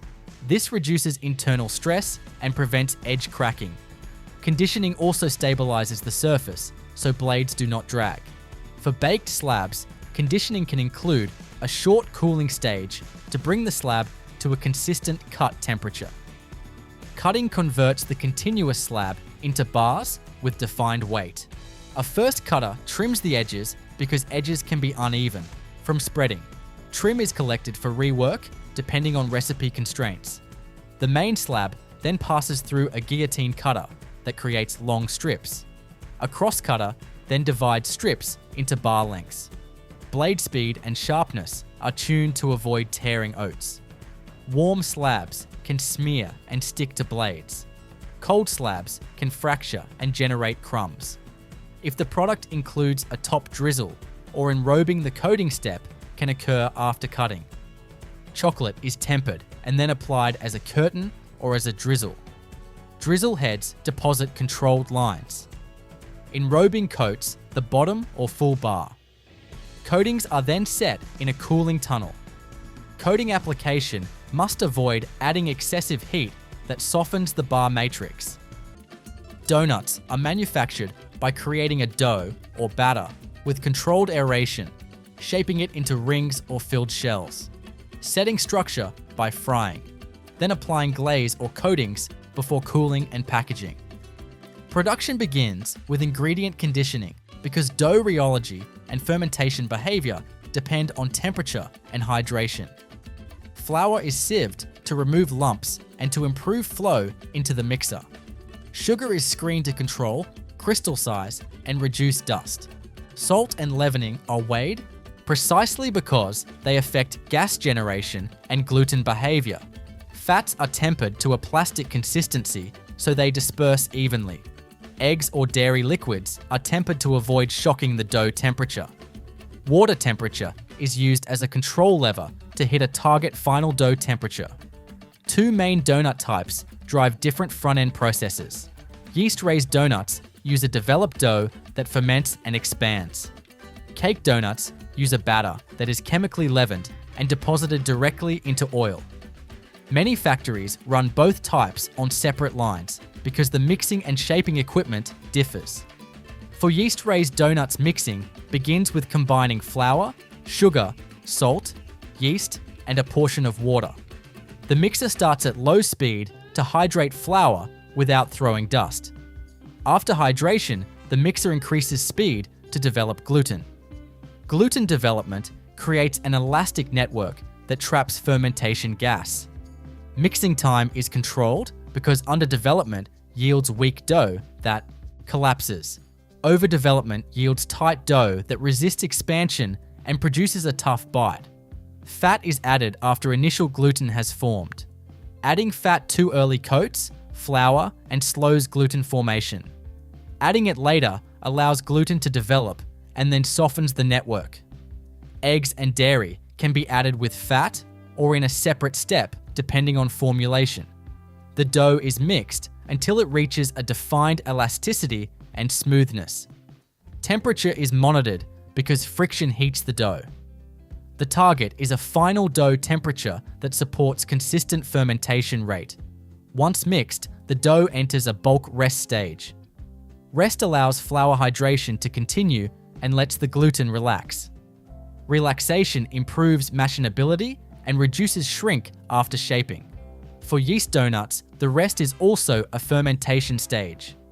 Yeast consumes available sugars and produces carbon dioxide. Gas inflates small cells within the dough. Time and temperature determine how much gas is produced and how the flavor develops. After bulk rest, the dough is divided and sheeted. Dividing ensures each downstream piece has consistent mass. The divider cuts dough into chunks that feed a sheeter. The sheeter reduces thickness through a series of rollers. Roller gaps are adjusted to avoid tearing. As the sheet thins, the dough becomes smoother and more uniform. A gauging stage locks thickness so ring cutters can produce consistent weight. Cutting forms the donut shapes. A rotary cutter punches rings by cutting an outer circle and removing a center plug. The plugs can be routed to other products. Cutter sharpness is important because dull cutters seal poorly and create ragged edges. Ragged edges absorb more oil and fry unevenly. The cut rings are transferred to proofing trays or conveyors. Proofing is a controlled fermentation stage that expands the rings to near final size. Rings sit in a warm, humid environment so surface does not dry out. Humidity prevents skin formation, which would restrict expansion. Temperature controls yeast activity. Proof time sets final volume and cell structure. Underproof yields dense donuts. Overproof yields fragile donuts that collapse when moved. Cake donut production uses a different approach. The batter is mixed with minimal gluten development. Dry ingredients such as flour, sugar, salt, and leavening are blended first for uniform distribution. Liquid ingredients such as eggs, milk, and melted fat are mixed separately. The two streams are combined and mixed briefly. Mixing is controlled because excessive mixing develops gluten and makes cake donuts tough. The batter must remain smooth and aerated with small bubbles. Cake donut batter is portioned by a depositor. The depositor uses a plunger or gear pump to meter batter into shaped rings. A nozzle or cutter forms the center hole as batter enters the oil. Deposit timing controls weight. Viscosity control is critical because thin batter spreads and produces misshapes. Thick batter produces rough surfaces and poor internal expansion. Batter temperature is therefore controlled to maintain consistent flow. Frying is the main setting step for both types. Donuts enter a fryer filled with hot oil. Oil temperature is held within a narrow band because it controls crust formation and oil uptake. When donuts enter the oil, the surface water flashes to steam. Steam creates outward pressure that expands the structure and prevents excessive oil penetration during the initial phase. Starches gelatinize at the surface and form a crust. Proteins coagulate and lock the structure. Yeast-raised rings typically float and fry on one side first. A conveyor guides them through the oil. After a defined time, the rings are flipped. Flipping ensures both sides brown evenly and the internal structure sets symmetrically. Flip timing is critical because early flipping can collapse one side. Late flipping can create a thick crust on the first side. The flip mechanism uses paddles or rotating bars, synchronized with belt speed. Cake donuts are often flipped as well, but their timing differs because they set faster. Their batter structure forms quickly due to chemical leavening and rapid heat penetration. The fryer profile is tuned to develop a smooth crust without excessive cracking. Cracking can occur when gas expands too quickly under a rigid surface. Temperature and residence time are adjusted to balance expansion and crust set. Oil management matters because crumbs and batter fragments burn and darken the oil. Filtration removes fines continuously. Oil turnover maintains quality and stable heat transfer. Circulation keeps oil temperature uniform across the fryer. Uniform temperature prevents color striping, where one lane browns more. After frying donuts, exit onto a de-oiling conveyor. Vibration and drainage remove surface oil. Air blowers can strip oil from creases. Removing surface oil improves eating quality and reduces greasy coating issues. It also improves glaze, adhesion, because oil films interfere with sugar glaze wetting. Cooling begins immediately after frying. Donuts must cool to a coating temperature window. If coated too hot, glaze becomes too thin and runs off. If coated too cool, glaze sets too fast and produces uneven coverage. Cooling conveyors use controlled airflow. Cooling also allows internal moisture to redistribute. This redistribution affects softness and shelf texture. Glazing is applied by dipping or curtain coating. A glaze is a sugar syrup or icing with controlled solids. Solids level sets thickness and set time. The glaze is mixed to remove lumps and held at a stable temperature. Donuts pass under a glaze waterfall or are inverted and dipped. Excess glaze drains off. A short setting conveyor allows the glaze to crystallize into a smooth finish. For powdered sugar, finishes donuts are coated while slightly warm, so powder adheres. A tumbler or shower deposits powder. Excess powder is recovered by screens. For cinnamon, sugar finishes. The coating is applied in a rotating drum where sugar and spice blend contacts the surface. Surface condition must be slightly tacky for good adhesion. Filled donuts add an injection step. The donut is fried as a shell without a center hole, or it is cut to allow filling. Filling is prepared as a pumpable cream or jam with controlled viscosity. A multi-needle injector inserts needles into the donut and pumps a measured dose. Dose accuracy matters because it affects weight and bite. Injection timing must match donut firmness to avoid blowouts. Toppings can be applied after glaze while the surface is still tacky. Sprinkles, nuts, or crumb toppings are dosed through spreaders. Adhesion depends on glaze set time. If applied too early, toppings sink. If too late, toppings bounce off. A short conveyor section is used as a timing buffer, so toppings land at the right tack level. After finishing the donuts, enter a final cooling and setting stage. This stage stabilizes glaze and fills. It also reduces condensation risk in packaging. Air temperature and humidity are controlled because donuts are moisture sensitive. Too dry air can dry the surface and harden texture. Too humid air can soften glaze and increase stickiness. Packaging depends on whether the product targets freshness for short distribution or shelf stability for longer distribution. Fresh-style donuts are often packed in cartons with minimal barrier. The focus is protecting shape and glaze. Cartons are erected and donuts are placed in cavities or on trays. For wrapped donuts, barrier film is used to slow moisture loss and maintain softness. Flow wrappers seal individual donuts or pairs. Seal timing must avoid smearing glaze.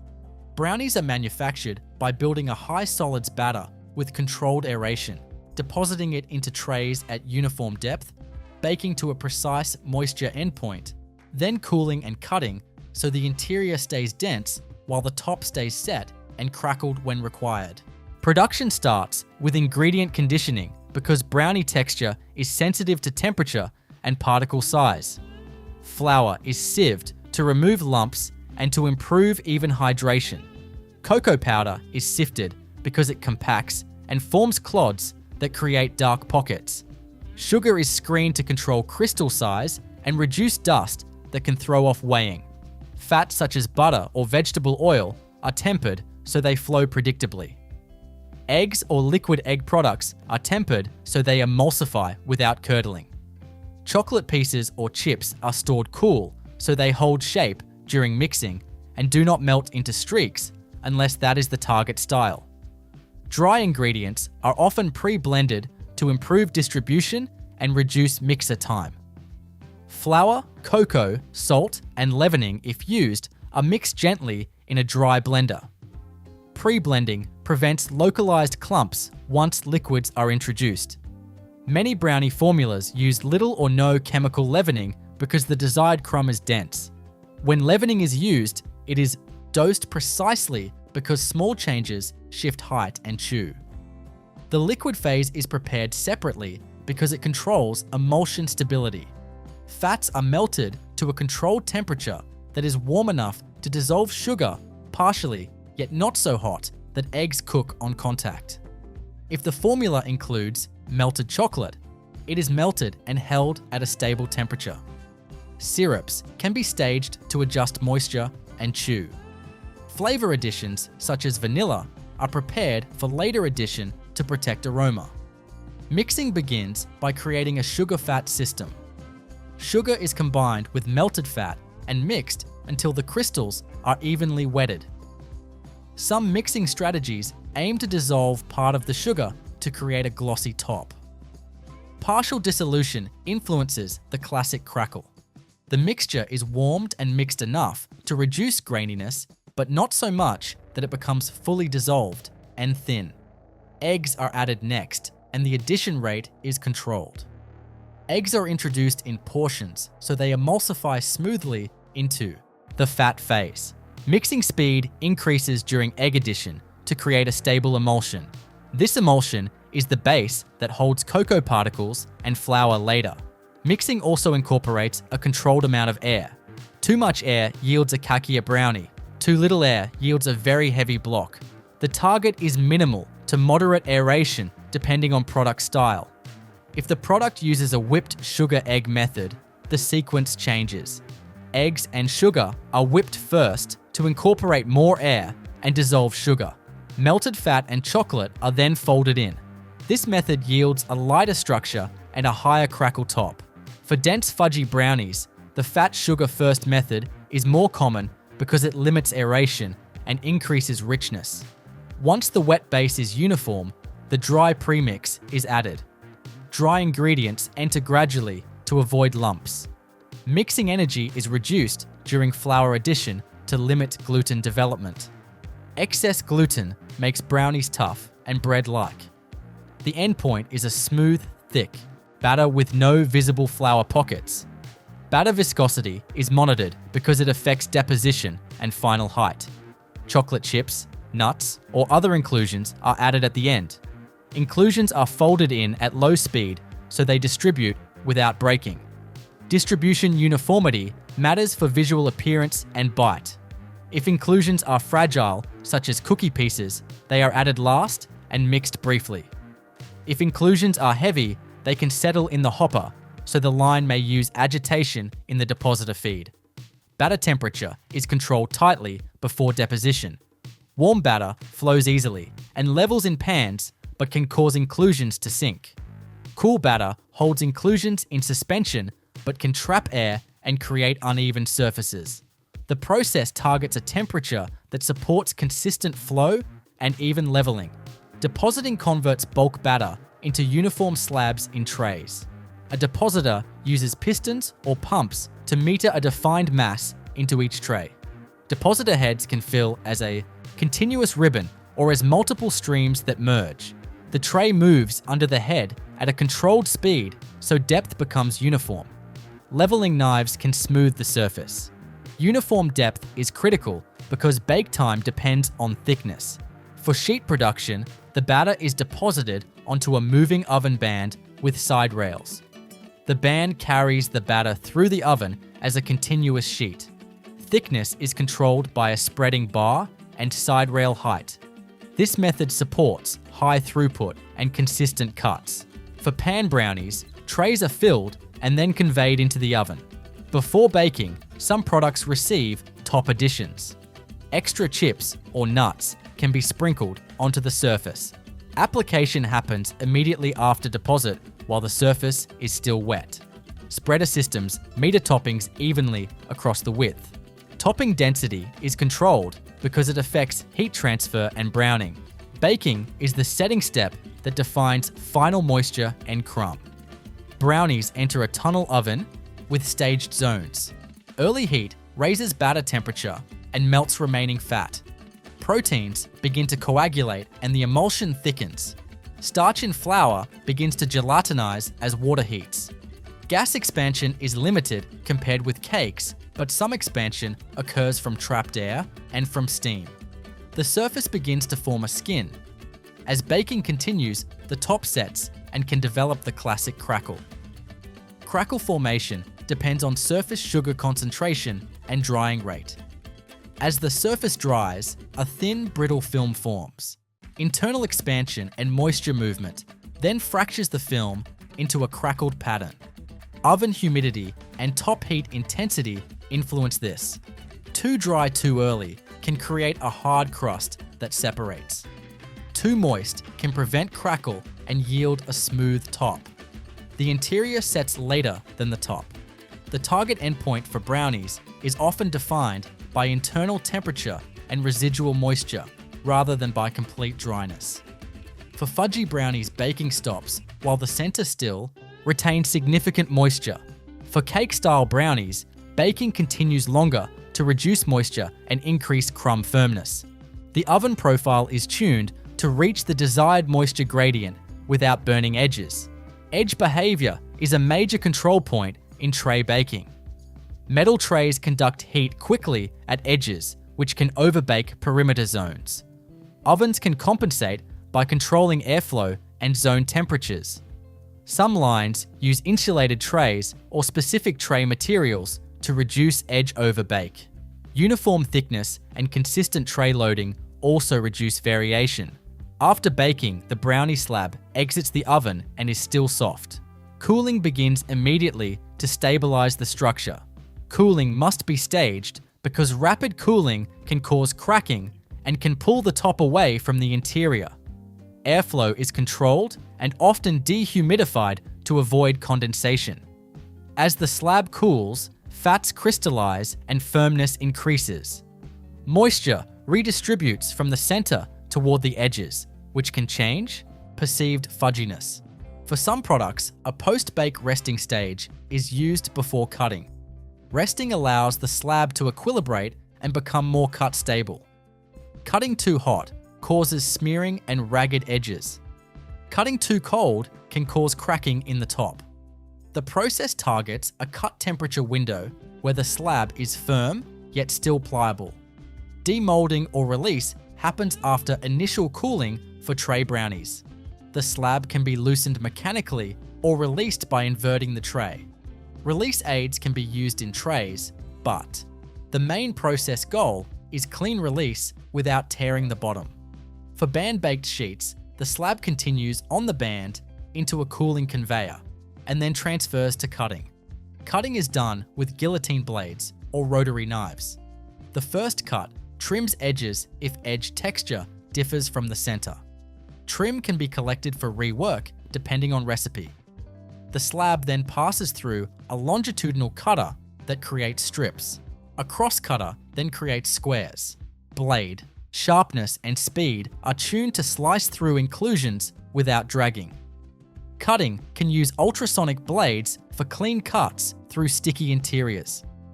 Ultrasonic vibration reduces smearing and keeps edges sharp.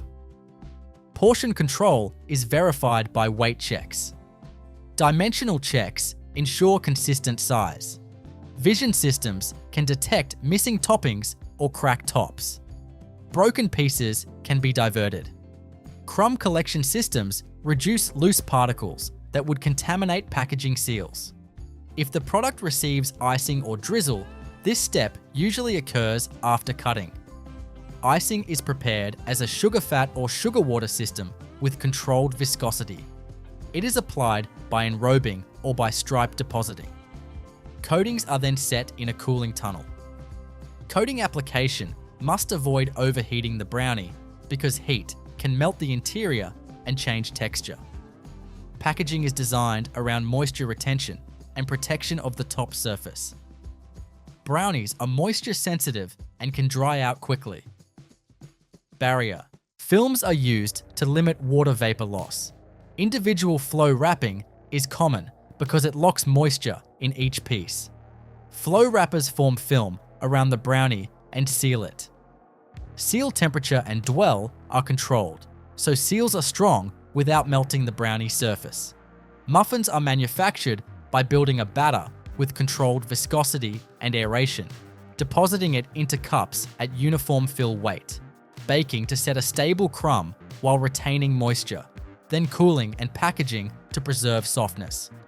Production begins with ingredient conditioning because muffin batter responds strongly to temperature and particle size. Flour is sieved to remove lumps and to aerate it for consistent hydration. Sugar is screened to control crystal size and reduce dust. Leavening is weighed precisely because it drives rise and internal cell structure. Salt is blended with dry ingredients for uniform distribution. Fats are prepared according to formula. Liquid oils are held at a stable temperature. Solid fats are tempered to a plastic state if creaming is used. Eggs or liquid egg products are tempered so they emulsify smoothly. Milk or water is tempered because cold liquids thicken batter and warm liquids thin it. Dry ingredients are often pre-blended before entering the main mixer. Flour, sugar, leavening, salt, and spices are mixed gently to disperse leavening evenly.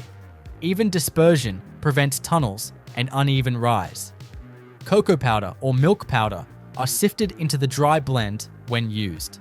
Pre-blending reduces mixer time and limits gluten development later. The liquid phase is prepared separately for many muffin lines.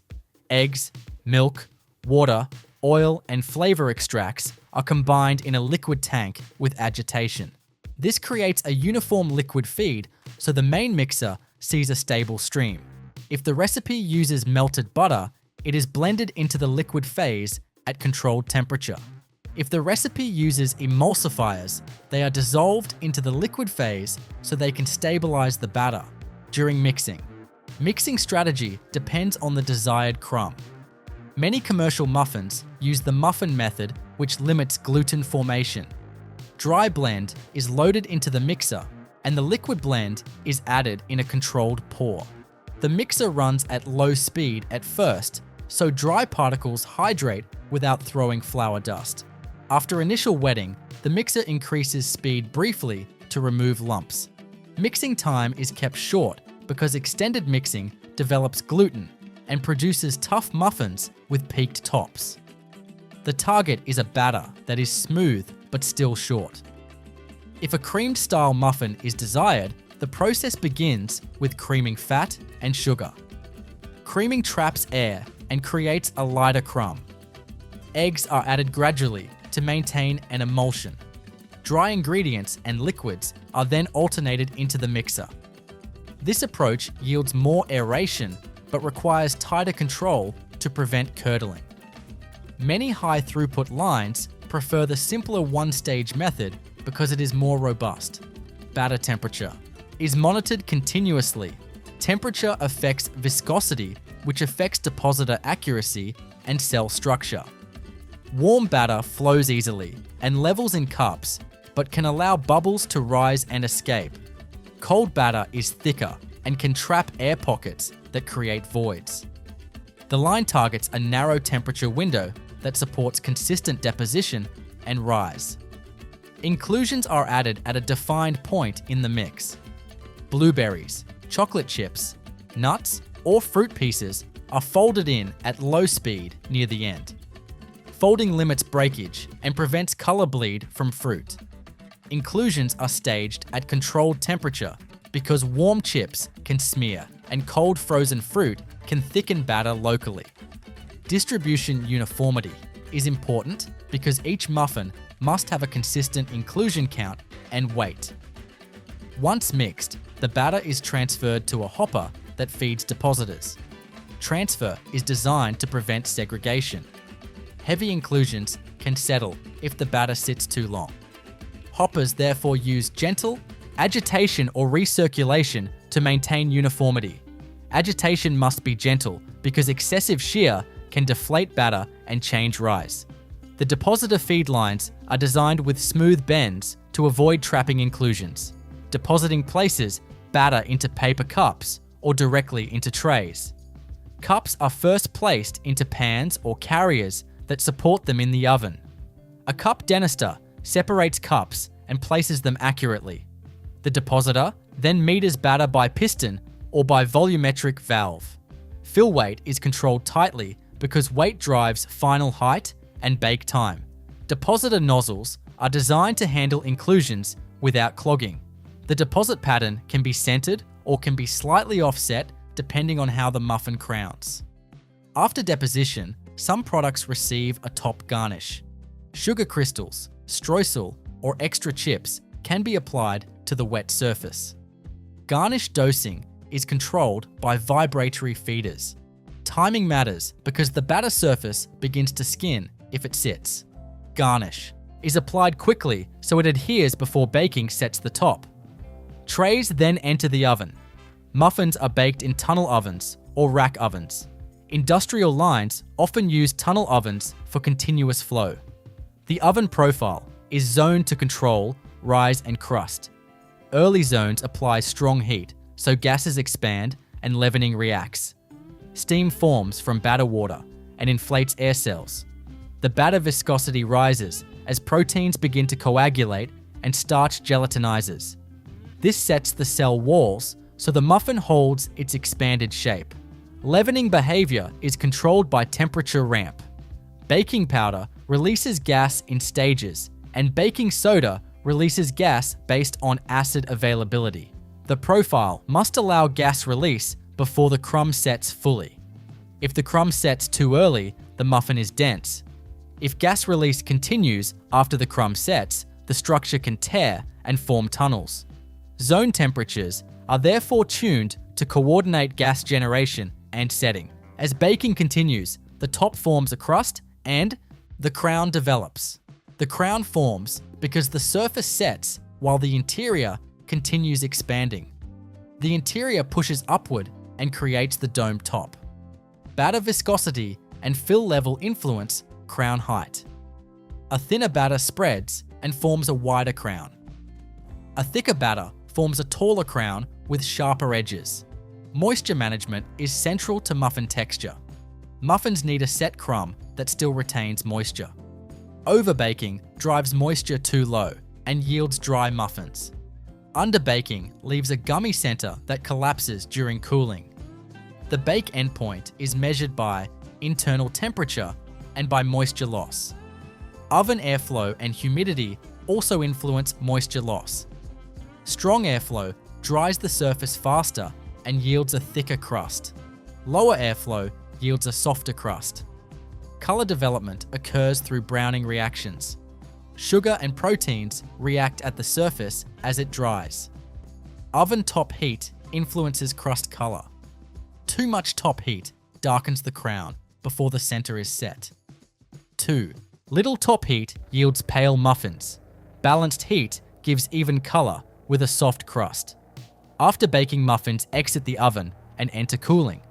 They are still fragile because the crumb is hot and steam-filled. Cooling allows the structure to stabilize. As temperature drops, steam condenses and moisture redistributes. Fats resolidify and the crumb firms. Cooling must be controlled because rapid cooling can create shrink and wrinkling. Slow cooling can allow excessive moisture condensation in packaging areas. Cooling conveyors provide airflow across the muffins. Air temperature and humidity are controlled.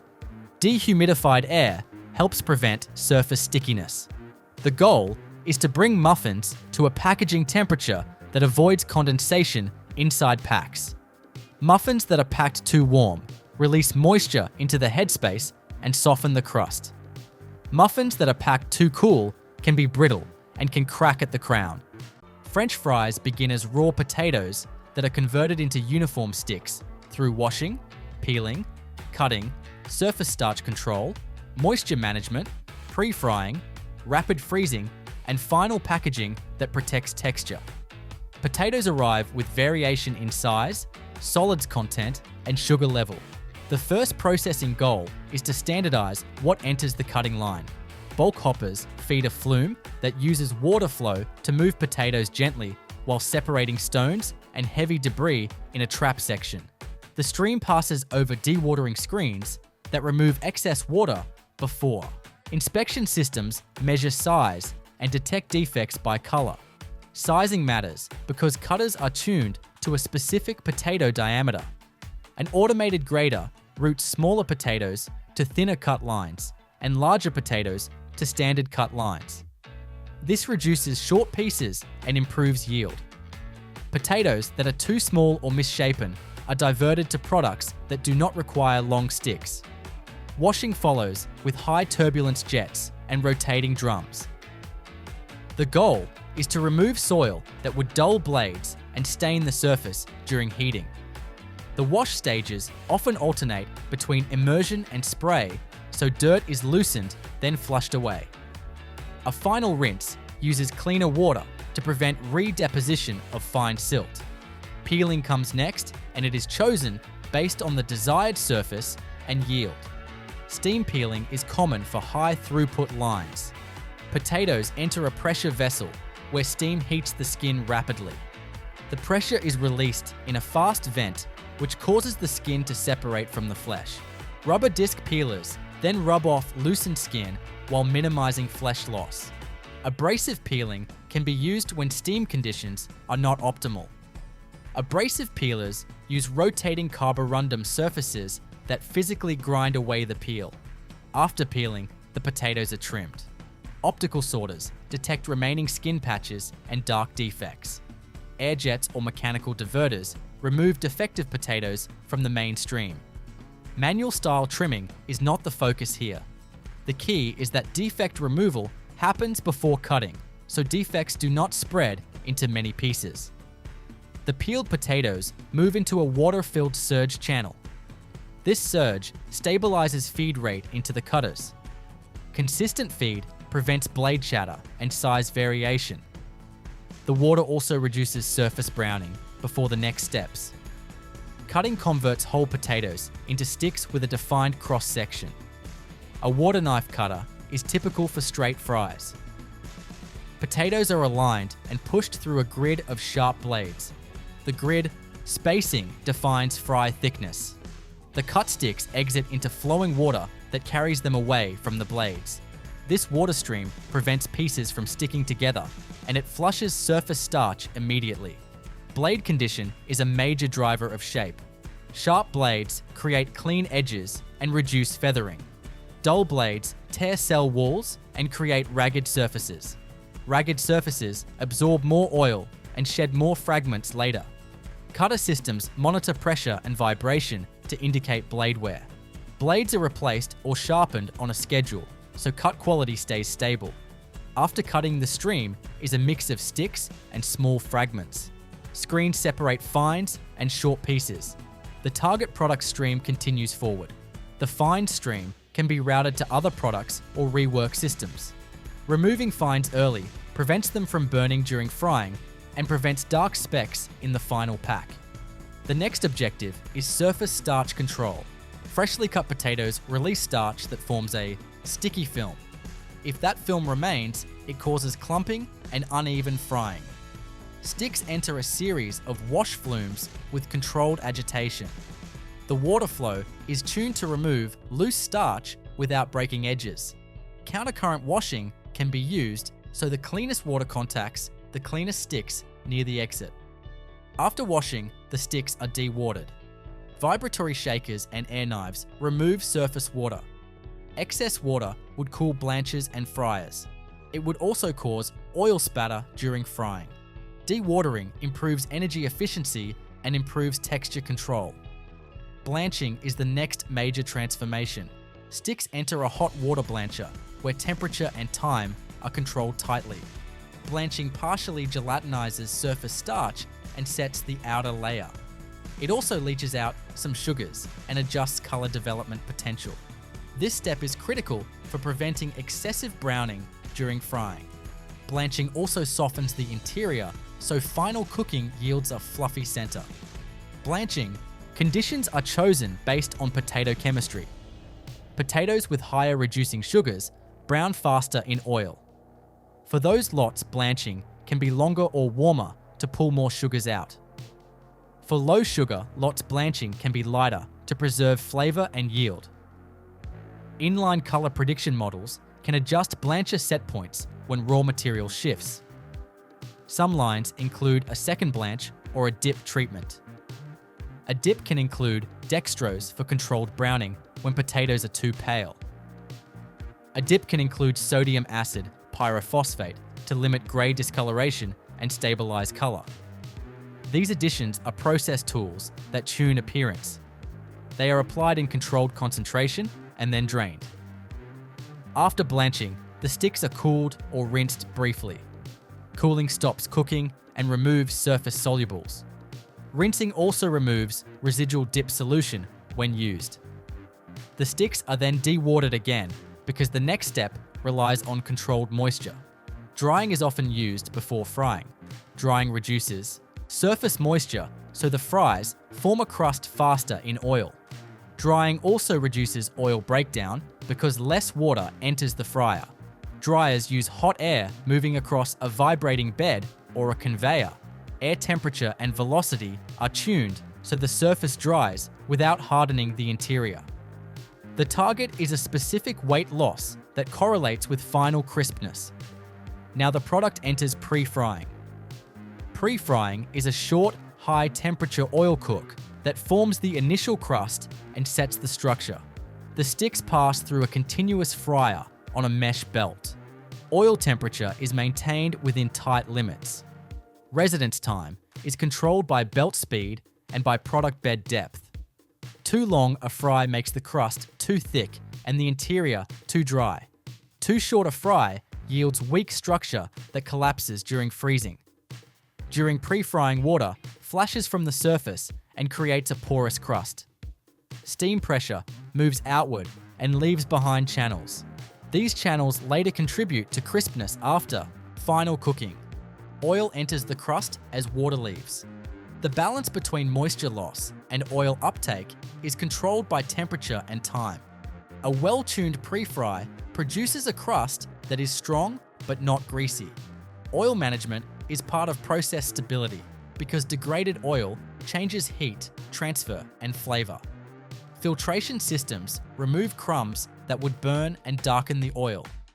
Fresh oil is added to maintain quality and correct polar compounds. Fryers use circulation to keep temperature uniform across the belt width. Uniform temperature prevents striping where one side browns more. After pre-frying, the fries are de-oiled. Shakers remove excess surface oil. Air blowers can strip oil film from the surface. Removing surface oil improves packaging and reduces clumping during freezing. It also improves final texture because excess oil can soften the crust. At this point, seasoning can be applied for certain products.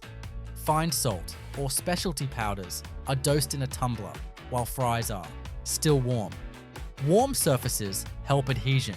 The seasoning rate is controlled by mass flow feedback. Even distribution is achieved by gentle tumbling that avoids breaking edges. The next critical step is freezing. Freezing preserves structure and prevents fries from sticking in the bag. Industrial lines use individual quick freezing. Fries enter a freezer tunnel where very cold air flows at high velocity. The fries are carried on a belt or fluidized on a perforated deck. Fluidization lifts and separates pieces so they freeze individually. Rapid freezing forms small ice crystals and reduces cell damage. Reduced cell damage helps the interior stay fluffy after final cooking. Chicken nuggets are manufactured by converting deboned poultry meat into a uniform seasoned matrix, forming that matrix into consistent shapes, applying a multi-layer coating, setting the coating with a brief fry, then freezing and packaging so each nugget cooks evenly later. Production starts with raw meat, preparation and temperature control because texture depends on protein functionality. Chilled poultry meat arrives as trimmed pieces that are routed into grinding lines. The first mechanical step reduces size, so mixing becomes predictable. Meat passes through a coarse grinder plate that creates uniform chunks rather than smear. Coarse grinding also exposes protein surfaces that will later bind water and fat. After coarse grinding, the meat enters a blending stage where different raw streams are combined to hit target composition. Lean meat and higher fat portions are balanced to reach a specified fat level. This balance affects juiciness and bite. If the formulation uses skin or added fat, it is incorporated as a controlled stream. The blend is kept cold because warm meat smears and prevents clean particle definition. The blended meat moves into a fine grinding or emulsification step depending on the target nugget style. For a formed nugget with a smooth interior, the line uses an emulsifier or bowl chopper. Rotating knives cut the meat while mixing paddles fold it. Salt is added early because it solubilizes myofibrillar proteins. Those proteins create the binding network that holds the nugget together after cooking. Water or ice is added in a measured dose to manage temperature and to hydrate proteins. Ice is often preferred because it cools while adding water. If a coarser bite is desired, the line uses a smaller plate grinder rather than full emulsification. This preserves visible meat texture. Some formulations combine both approaches. A portion is emulsified to act as binder, and a portion remains coarser for texture. The two streams are then recombined in a mixer. Seasoning and functional ingredients are added in the main mixing system. Spices and flavors are introduced as dry blends or as slurries for better distribution. Phosphates may be used to increase water binding and improve yield. Starches or proteins can be included to stabilize the matrix and reduce purge. Each ingredient is metered by weight to maintain consistent salt level and viscosity. Mixing is done in a vacuum mixer in many high-volume lines. Vacuum removes trapped air that would create holes and weak spots. The mixer uses paddles that knead rather than whip.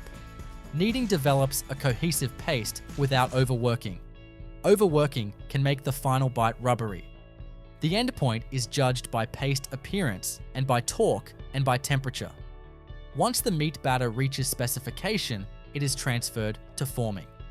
Forming turns the paste into nuggets with uniform mass and shape.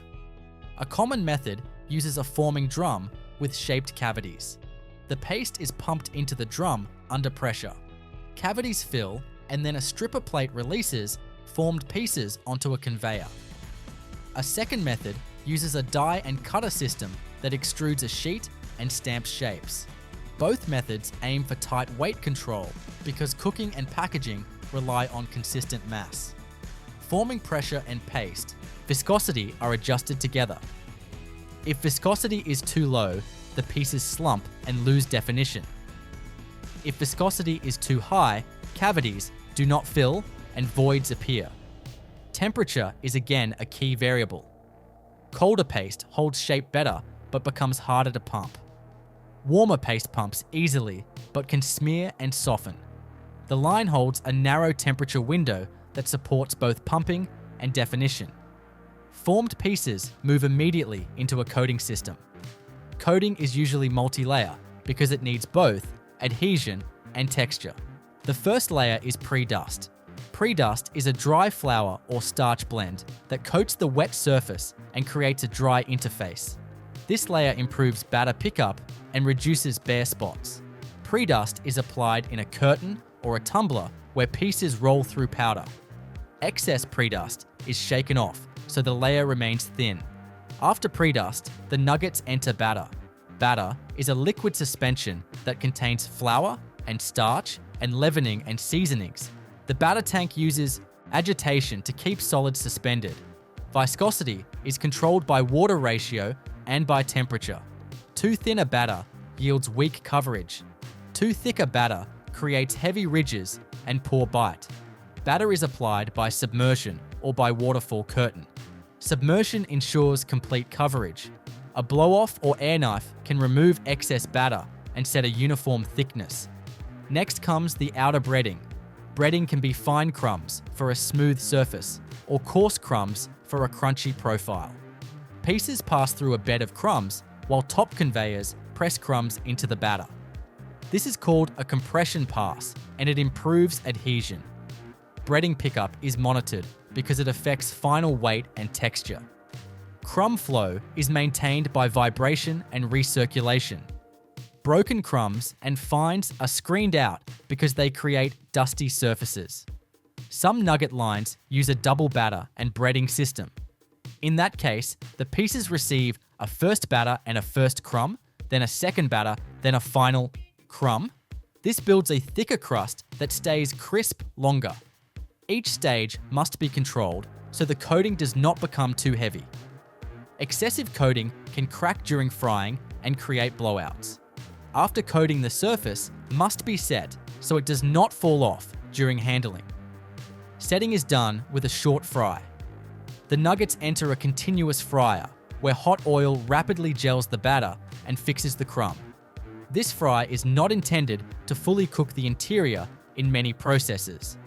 It is designed to create a stable crust and to develop initial color. Fry temperature and residence time are tuned to coating style. A fine crumb coating sets quickly. A coarse crumb needs enough time for oil to penetrate and bind contact points. If the fry is too short, crumbs shed in later conveyors. If the fry is too long, the crust becomes too dark and oil uptake increases. Oil circulation keeps temperature uniform and prevents cold spots at the product entry. During frying, the coating undergoes several transformations.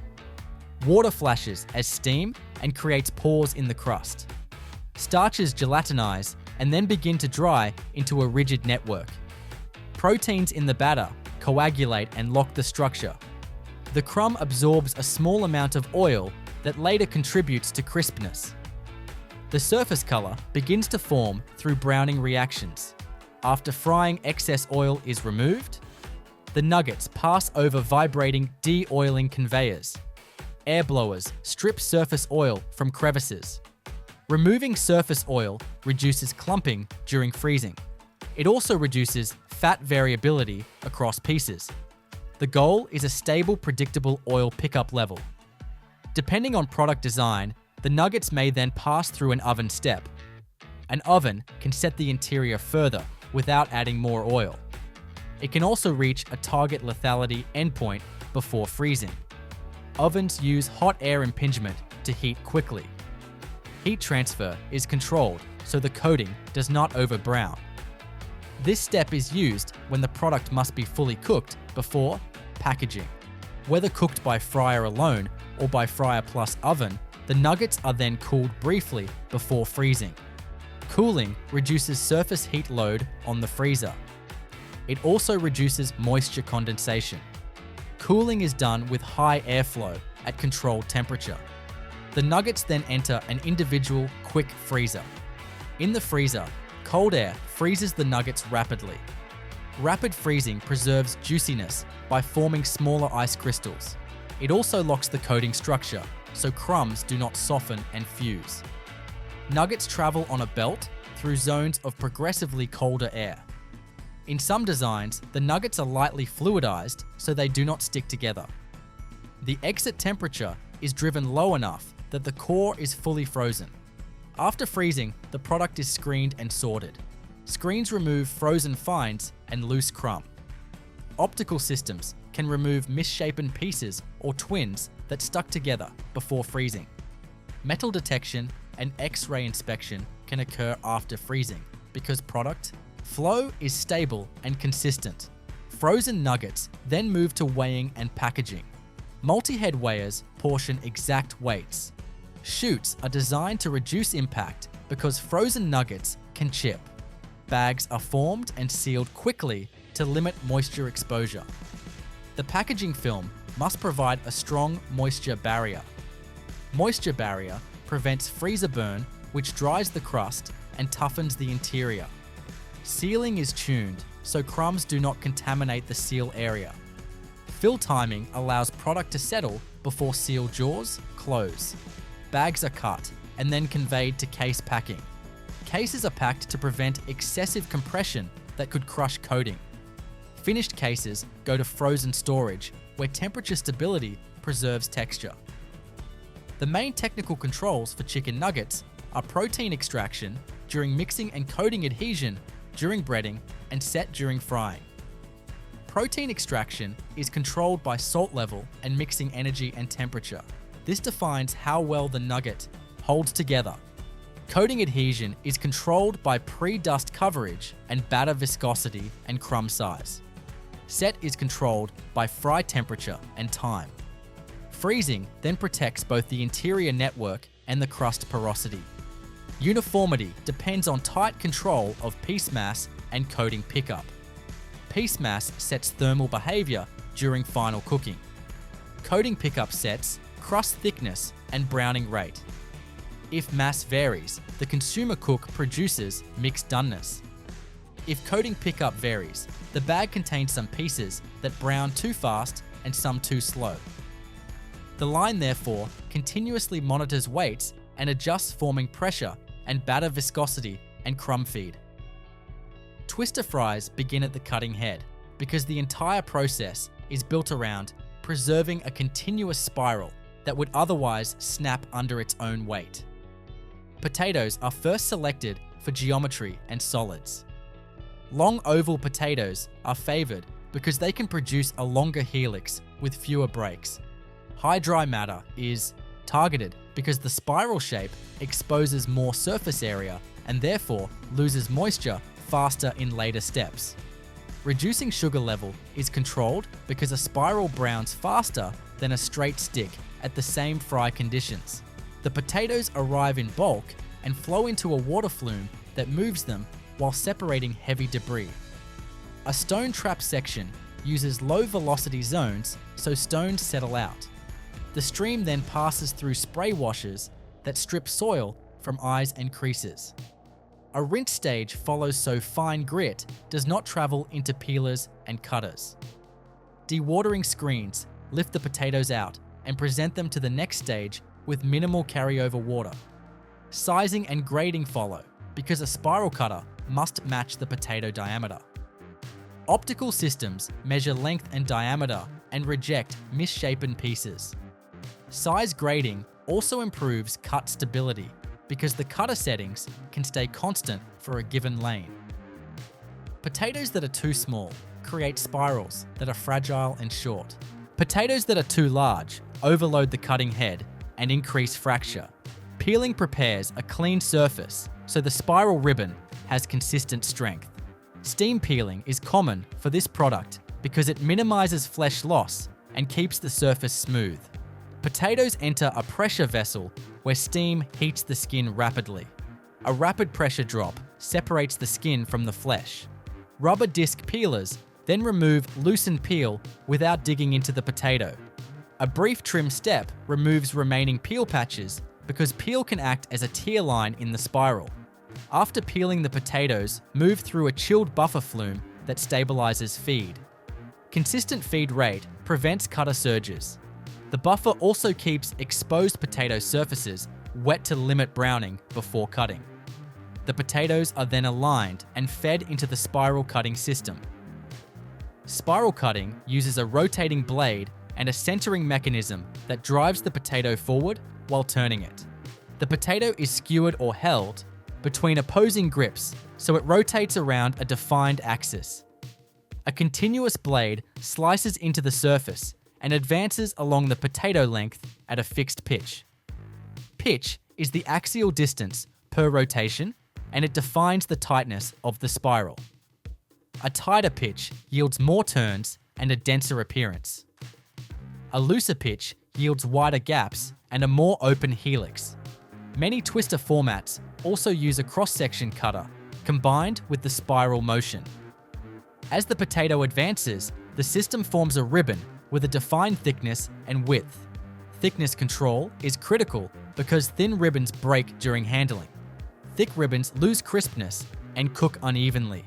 The cutter therefore uses rigid guides and sharp blades to create a consistent ribbon thickness.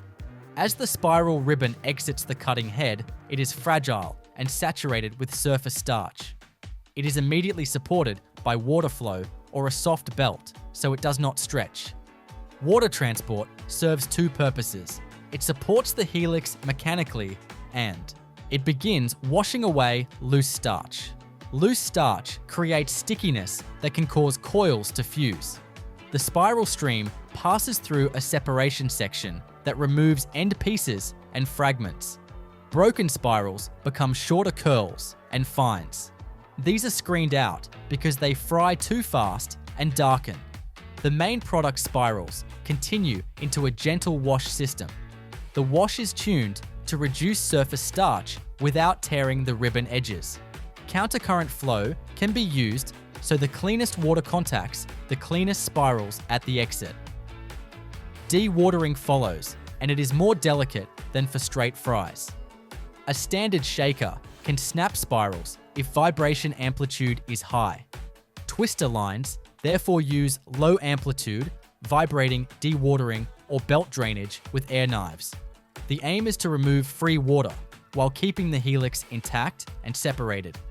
Blanching is the next structural step, and it does more than control color. Blanching partially gelatinizes starch at the ribbon surface and slightly softens the interior so the spiral can flex without cracking. The spirals enter a hot water blancher on a mesh belt. Belt speed sets residence time, and water temperature sets the degree of gelatinization. Blanching also leaches out some reducing sugars to moderate browning later. Because spirals have high surface area, blanching is tuned carefully. Over-blanching makes the ribbon too soft, and it can stretch and deform. Under blanching leaves the surface raw and fragile and increases breakage during frying. The target is a ribbon that has enough set to keep its edges smooth, yet enough flexibility to survive conveyors. If the product is designed for a specific golden color, a dip stage may follow blanching. A light dextrose dip can be used when potatoes are too pale. A color stabilizing dip can be used to reduce gray discoloration. The dip is applied in a controlled tank and then drained. The spirals then pass through a rinse or a brief spray, depending on the recipe strategy. After, blanching and optional dips the spirals are dewatered again. This stage has strong impact on oil uptake. Excess surface water delays crust formation and increases oil absorption. Dewatering is done with a combination of drainage and air. Air velocity is tuned so it strips water without whipping spirals into tangles. Conveyors are designed with minimal drops because drops twist spirals into knots. Pre-drying may be used before frying. Drying removes surface moisture and helps set the helix. It also helps maintain separation because drier surfaces are less tacky. Drying is done with warm air across a belt. Temperature is kept moderate so the spirals do not cook. The target is a controlled weight loss that correlates with later crispness. Now, the spirals enter par frying. Par frying sets the outer crust and locks the spiral geometry. The spirals pass through a continuous fryer on a belt that keeps them submerged and separated. Oil temperature is controlled tightly because spiral. Surface area causes rapid heat transfer. Residence time is set so the crust forms, but the interior remains partially cooked. This supports later final cooking while keeping factory oil uptake in a controlled band. During par frying, water flashes from the surface and creates a porous crust. The porous crust is essential for final crispness. The spiral shape creates many edges, and those edges brown faster. The fryer therefore uses uniform oil flow to avoid hot spots. Oil circulation and baffles keep temperature even across the fryer width. The bed depth is controlled because deep beds reduce oil contact and create uneven color. Oil uptake is influenced strongly by cooling dynamics. As spirals leave the fryer, internal steam pressure drops and oil can be drawn into pores. To limit this, the line removes surface oil quickly. Vibratory conveyors shake off excess oil. Air blowers strip oil from folds and inner turns. This reduces greasy spots and reduces clumping during freezing. Fresh strawberries arrive in bulk containers and are immediately transferred onto vibrating sorting tables. The surface trembles in rapid pulses, spreading the fruit into a single layer. Optical scanners sweep across the moving belt, detecting color density and surface irregularities. Jets of compressed air fire in milliseconds, ejecting underripe or bruised berries. The selected strawberries continue forward in a uniform stream. The fruit drops into a rotating drum washer. High-pressure sprays strike from multiple angles, stripping away soil and field residue. The drum slowly turns, ensuring every surface is exposed to the water jets. Excess water drains through perforations while the berries advance toward the discharge chute. A final mist rinse removes remaining particles before the fruit exits onto a dewatering conveyor lined with absorbent rollers. Next, the strawberries pass beneath stainless steel blades that remove stems with precise vertical cuts. The trimmed berries fall into a stainless hopper feeding an industrial crusher. Inside the crusher, rotating paddles press the fruit against a perforated screen. The flesh collapses into a thick pulp, releasing juice and seeds. The sound shifts from a soft tumble to a wet grinding hum as the texture transforms into a uniform mash. The pulp moves into a heated processing tank equipped with a slow-turning agitator. Granulated sugar is metered in through a screw feeder. The agitator sweeps through the mixture, dissolving sugar crystals into the strawberry mass. Gentle heat intensifies the aroma while evaporating excess moisture. The mixture thickens slightly as soluble solids increase. A refractometer probe continuously measures sugar concentration, adjusting feed rates to reach precise sweetness. Once balanced, the strawberry blend flows through a fine mesh filter. Seeds and fibrous fragments are separated, producing a smooth puree. The filtered puree enters a vacuum deaerator, where trapped air bubbles rise and collapse under reduced pressure. The surface briefly foams, then settles into a glossy, uniform liquid. This step prevents oxidation and preserves the bright red hue. Parallel to fruit preparation, The dairy base begins in large insulated tanks. Fresh cream and whole milk are pumped in controlled proportions through stainless pipelines. Load cells beneath the tanks monitor weight to ensure exact ratios.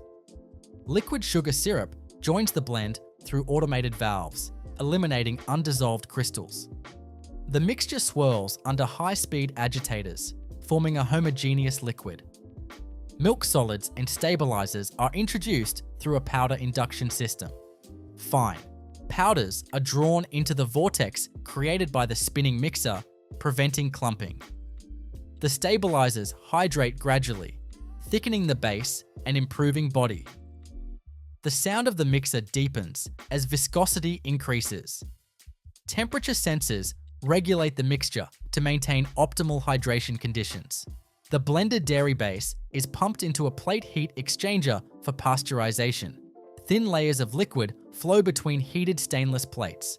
Hot water circulates on the opposite side, raising the temperature rapidly. The mixture reaches pasteurization temperature within seconds and is held briefly in a holding tube. This precise thermal treatment eliminates unwanted microorganisms while preserving flavor integrity. Immediately after heating, the mixture travels back through the heat exchanger, where chilled water cools it down quickly. The rapid drop in temperature prevents overcooking. The base exits at a cold, controlled temperature and flows into aging tanks. Inside these tanks, slow, paddles rotate gently, preventing separation while allowing fat molecules and proteins to stabilize. Over several hours, the mixture thickens slightly as fat crystallizes and stabilizers fully hydrate. Once aged, the dairy base is directed toward a high-pressure homogenizer. The liquid is forced through microscopic openings under intense pressure. Fat globules shatter into tiny droplets, dispersing evenly throughout the mixture.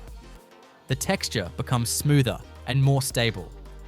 The transformation is audible as a sharp hiss accompanies the sudden pressure release. The homogenized base and the prepared strawberry puree converge in a blending tank. Automated flow meters synchronize their entry to achieve the desired fruit concentration. As they merge, rotating blades fold the red puree into the pale dairy liquid. The color shifts from off-white to a uniform pink. The mixture thickens slightly as fruit solids integrate with the cream structure. The combined mixture flows into a continuous ice cream freezer.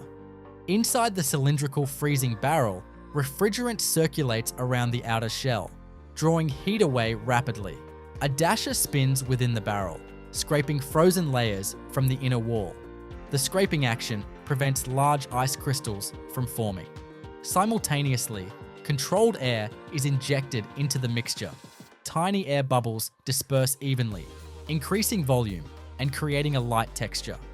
As the mixture churns, it transforms from liquid to semi-solid. The texture resembles soft snow. Temperature probes monitor the freezing point continuously. The dasher blades slice through the thickening mass with rhythmic precision, producing a steady mechanical hum. Within minutes, the ice cream reaches a soft serve consistency and is extruded from the barrel through a nozzle. For varieties containing strawberry pieces, an inclusion feeder introduces diced fruit at this stage.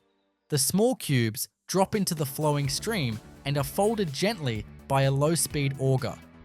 The movement distributes the pieces evenly without crushing them.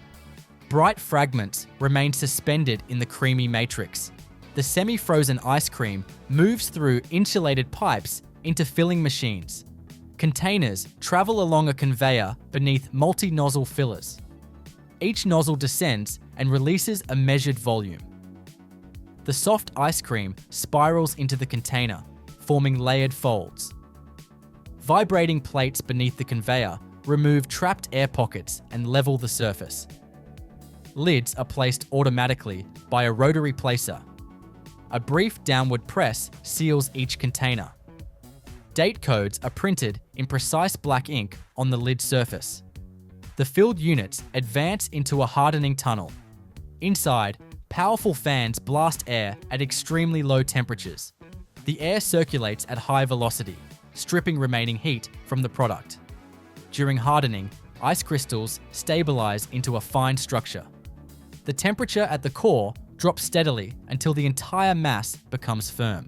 The transformation locks in the overrun and prevents structural collapse. The containers exit the tunnel solid and rigid. They pass through a metal detection system that scans each unit for metallic fragments. A reject arm removes any container that fails the scan.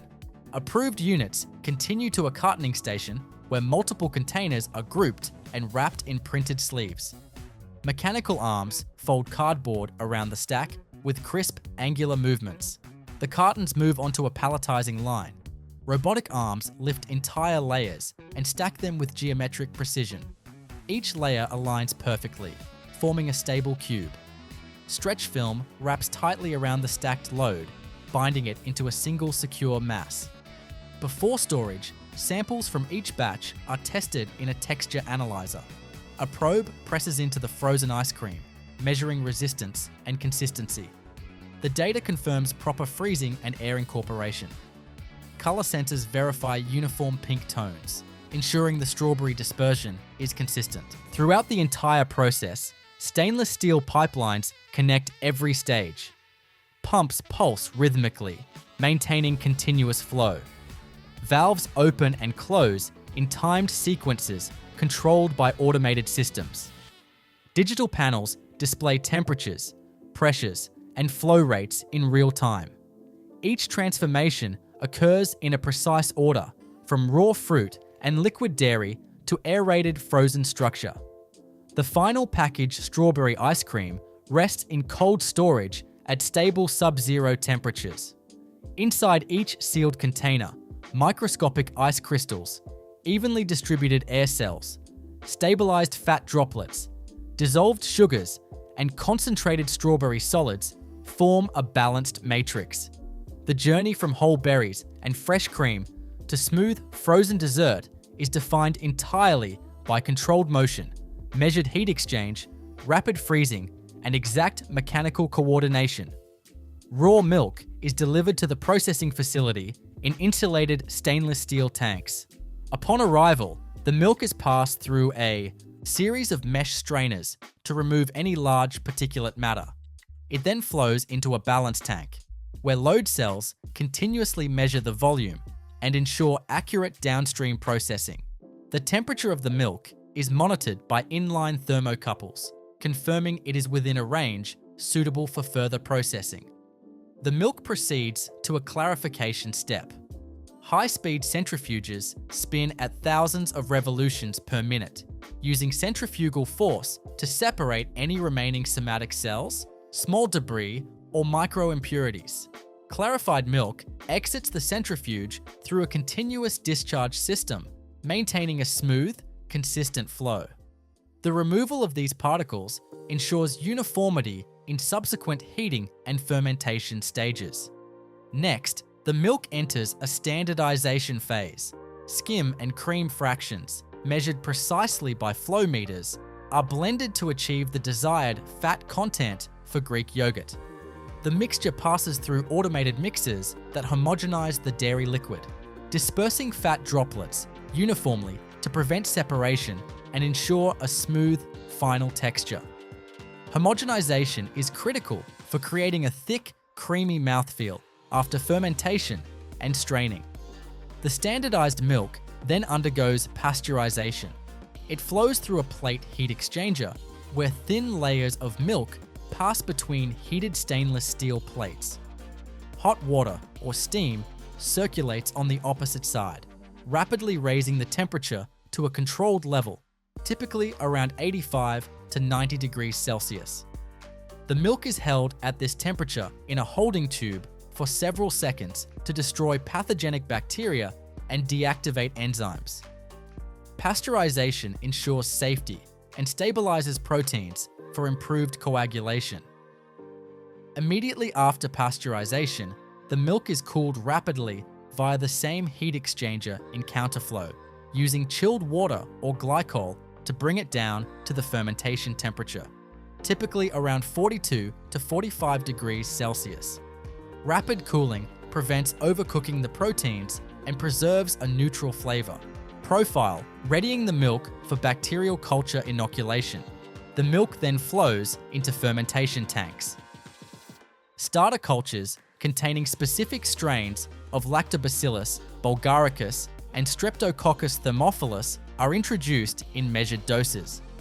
Automated dosing systems ensure exact quantities of active cultures are dispersed evenly. The milk is gently agitated to distribute the bacteria uniformly without creating excessive air bubbles, which could interfere with texture development. Fermentation begins as the tank is held at controlled temperature. Heating jackets or circulating water jackets maintain constant warmth. The bacteria metabolize lactose into lactic acid, gradually lowering the pH of the milk. As acidity increases, casein proteins destabilize and aggregate, forming a gel network. The process is monitored via inline pH sensors, which track the decrease in pH toward the target range, typically between 4.5 and 4.6. During fermentation, slow, intermittent stirring ensures uniform heat distribution and prevents a dense skin from forming on the surface. The gel forms gradually, transforming the liquid milk into a soft, viscous curd. The curd's elasticity is assessed through viscometers or occasional manual sampling to determine the readiness for straining.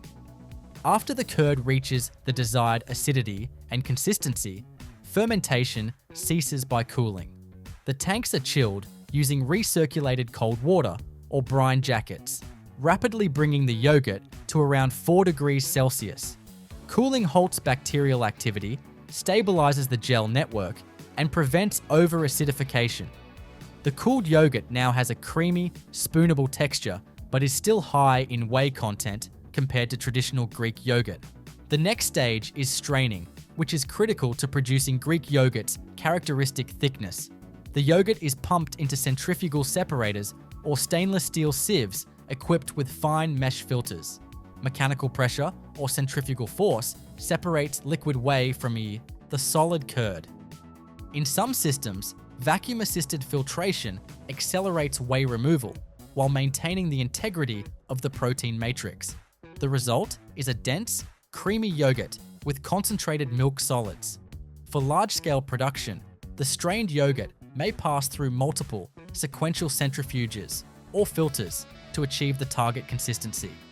Each stage incrementally removes whey, reducing moisture content and increasing protein concentration.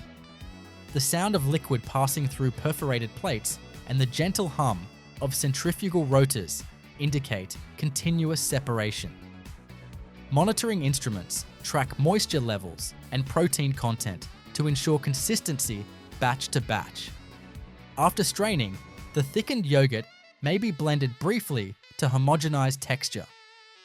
Low shear paddle mixers fold the curd gently, eliminating pockets of firmer or looser gel while avoiding aeration that could introduce unwanted air bubbles. The texture at this point is dense but smooth, with a uniform pale white color. If flavoring or fruit inclusions are desired, they are introduced in a separate blending stage. Natural fruit purees, syrups, or flavor extracts are metered into the thick yogurt using precision dosing pumps. Rotating augers fold these additives gently, maintaining the yogurt's viscosity while achieving even distribution. Inline mixing sensors ensure consistent blending without breaking the gel network. The yogurt then moves to filling equipment. Containers travel along conveyors beneath precision nozzles that deposit exact volumes. The yogurt flows in a continuous stream or spirals into the containers, forming a smooth surface. Vibrating platforms may gently level the yogurt and remove trapped air bubbles, preventing voids that could affect shelf appearance and texture. Filled containers pass through automated capping systems. Lids are sealed with controlled pressure, ensuring airtight closure. Date coding machines print batch information directly on the lid surface. The Sealed units are then conveyed into cold storage chambers. Rapid cooling continues as the yogurt is brought down to storage temperature, typically around 0 to 4 degrees Celsius. This step further stabilizes texture, slows bacterial activity to preserve shelf life, and maintains product integrity during handling. Temperature-controlled conveyors and chill tunnels ensure minimal fluctuation, maintaining the thick, creamy structure of the Greek yogurt. Throughout the production line, stainless steel pipelines connect tanks, filters, and filling machines. Pumps regulate flow rate, while automated valves open and close in precise sequences. Sensors continuously monitor flow, temperature, pH, and protein content, providing real-time data to the control system. Any deviation triggers adjustments to maintain consistent product quality. During quality control, samples are drawn from various points along the line. Rheometers measure viscosity, ensuring the yogurt meets textural specifications. Moisture analyzers confirm the whey content aligns with Greek yogurt standards. Colorimeters check for uniformity in hue and brightness. Microbiological tests verify that bacterial counts are within acceptable ranges, confirming proper fermentation and pasteurization effectiveness. The final product exhibits a dense, creamy texture with minimal whey separation. Protein concentration is high, a result of controlled straining and careful homogenization. The yogurt retains a subtle tang from lactic acid development and, if included, uniform fruit dispersion or flavor infusion. Containers are stacked and wrapped for storage, ready to maintain their structure until distribution. Robotic palletizers lift layers of containers and stack them with precise alignment. Stretch film wraps the pallet, securing it for cold transport. Throughout handling, the Greek yogurt remains chilled, preventing separation or texture degradation. Each pallet holds hundreds of containers, reflecting the cumulative precision of pasteurization, fermentation, straining, blending, and packaging. Every stage of the process emphasizes mechanical control and precision. From raw milk clarification through homogenization, controlled fermentation, whey removal, and final packaging, the production relies on continuous monitoring of temperature, pH, viscosity, and moisture. The interplay of mechanical devices, centrifuges, mixers, heat exchangers, pumps, and filling machines ensures consistency, texture, and protein concentration in every batch. The journey from liquid milk to thick, creamy Greek yogurt is defined by sequential transformations: purification, fat standardization, heat-induced protein denaturation, bacterial fermentation, gel formation, controlled cooling, whey separation, and gentle blending. Each transformation is quantified and monitored, producing a stable, high-protein yogurt with characteristic density and smoothness. Even at microscopic scale, the structure is precise. Fat. Droplets are homogenized and dispersed. Protein networks form consistent matrices, and tiny air pockets are minimized. Whey removal concentrates solids without fracturing the gel. The final yogurt exhibits uniform texture, flavor, and acidity due entirely to controlled mechanical and thermal processes. Mascarpone cheese arrives in insulated tanks and is first examined for temperature and consistency. The cheese is pumped through stainless steel pipelines into a blending vat. High shear agitators rotate within the vat, dispersing the dense cheese uniformly and ensuring no lumps remain. The mixers are equipped with variable speed motors, allowing precise control of shear forces to maintain the creamy texture without aerating excessively. Load cells beneath the vat monitor the mass of cheese entering the mixer to confirm exact quantities for recipe consistency. Egg yolks are separated mechanically using rotary egg breaking machines. The eggs are cracked, and yolks and whites are divided using centrifugal separators. Yolks are collected in stainless steel hoppers and gently pumped to pre-blending tanks.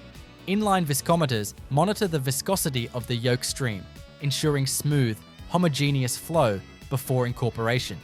Sugar is introduced via screw feeders, passing through heated hoppers to prevent clumping. Paddle agitators fold the sugar into the yolks gradually, allowing partial dissolution and formation of a light, smooth custard base.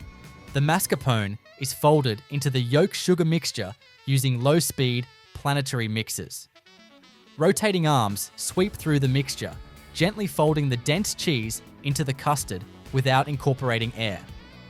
Sensors track torque on the mixer shafts, providing data on viscosity progression. Once fully integrated, the mixture has a uniform, glossy appearance and a controlled thickness that will later allow it to layer effectively in the final dessert. Separately, espresso coffee is brewed continuously. Water is pumped into high-pressure stainless steel extraction units at precisely 92 to 95 degrees Celsius. Ground coffee is metered into portafilters or drum roasters, compacted by mechanical tampers. Pressurized water flows through the grounds at a controlled rate, extracting soluble solids and aromatic compounds efficiently. The resulting espresso flows into holding tanks equipped with heat jackets to maintain temperature until required for soaking. A continuous conveyor system moves the espresso from brewing to the soaking station with minimal exposure to air, preserving flavor integrity. Optional liqueurs, such as coffee-flavored or almond-based spirits, are stored in temperature-controlled tanks. Flow meters regulate the addition of liqueur to the espresso in mixing tanks. Static mixers create a homogeneous coffee liqueur blend, maintaining precise flavor ratios. The mixture passes through inline thermometers, ensuring it is at a temperature that will saturate the ladyfinger biscuits without prematurely softening them. Ladyfinger biscuits are produced separately. Flour, sugar, eggs, and leavening agents are combined in a high-speed mixing ribbon or planetary mixer. The batter's viscosity is monitored by inline rheometers to ensure it is thick yet pourable. Once mixed, the batter is extruded through nozzle systems onto conveyor belts in uniform finger shapes. The fingers pass through tunnel ovens with controlled zones of convection and infrared heating, baking them to a firm yet spongy consistency. Cooling conveyors allow the biscuits to reach ambient temperature while retaining flexibility for soaking. The cooled ladyfingers are transferred to an automated soaking line. Conveyors align the biscuits in single layers beneath nozzles that dispense measured volumes of coffee liqueur mixture. The liquid jets impact the biscuit surface precisely, soaking the exterior without disintegration. Vibrating trays under the nozzles gently shake the biscuits, promoting uniform absorption. Sensors track moisture content in real time, adjusting nozzle flow rates and conveyor speed to achieve consistent saturation across all units. After soaking, the biscuits are deposited into filling trays by robotic arms or gravity-fed systems. The trays are designed with cavities corresponding to the final product size. Each cavity receives a layer of soaked ladyfingers, forming the base layer of the tiramisu. Sensors confirm correct placement, detecting misaligned or broken biscuits, which are automatically removed from the line. The mascarpone yolk sugar mixture is then transferred to depositing machines. Multi-nozzle filling heads extrude precise amounts over the biscuit base. Linear actuators and programmable logic controllers coordinate nozzle motion to spread the mixture evenly. Low-speed paddles may be used after deposition to smooth the layer without incorporating air, preserving the dense, creamy texture characteristic of tiramisu. If multiple layers are required, the process repeats. Another layer of soaked ladyfingers is added atop the mascarpone layer, followed by additional cheese mixture deposition. Robotic arms and precision conveyors ensure exact alignment of layers, avoiding displacement or uneven thickness. Inline laser sensors monitor height and uniformity across the tray, signaling adjustments in deposition volumes to maintain consistency batch to batch. Cocoa powder application occurs once all layers are complete. Fine mesh sifters deliver a controlled dusting of cocoa over the surface.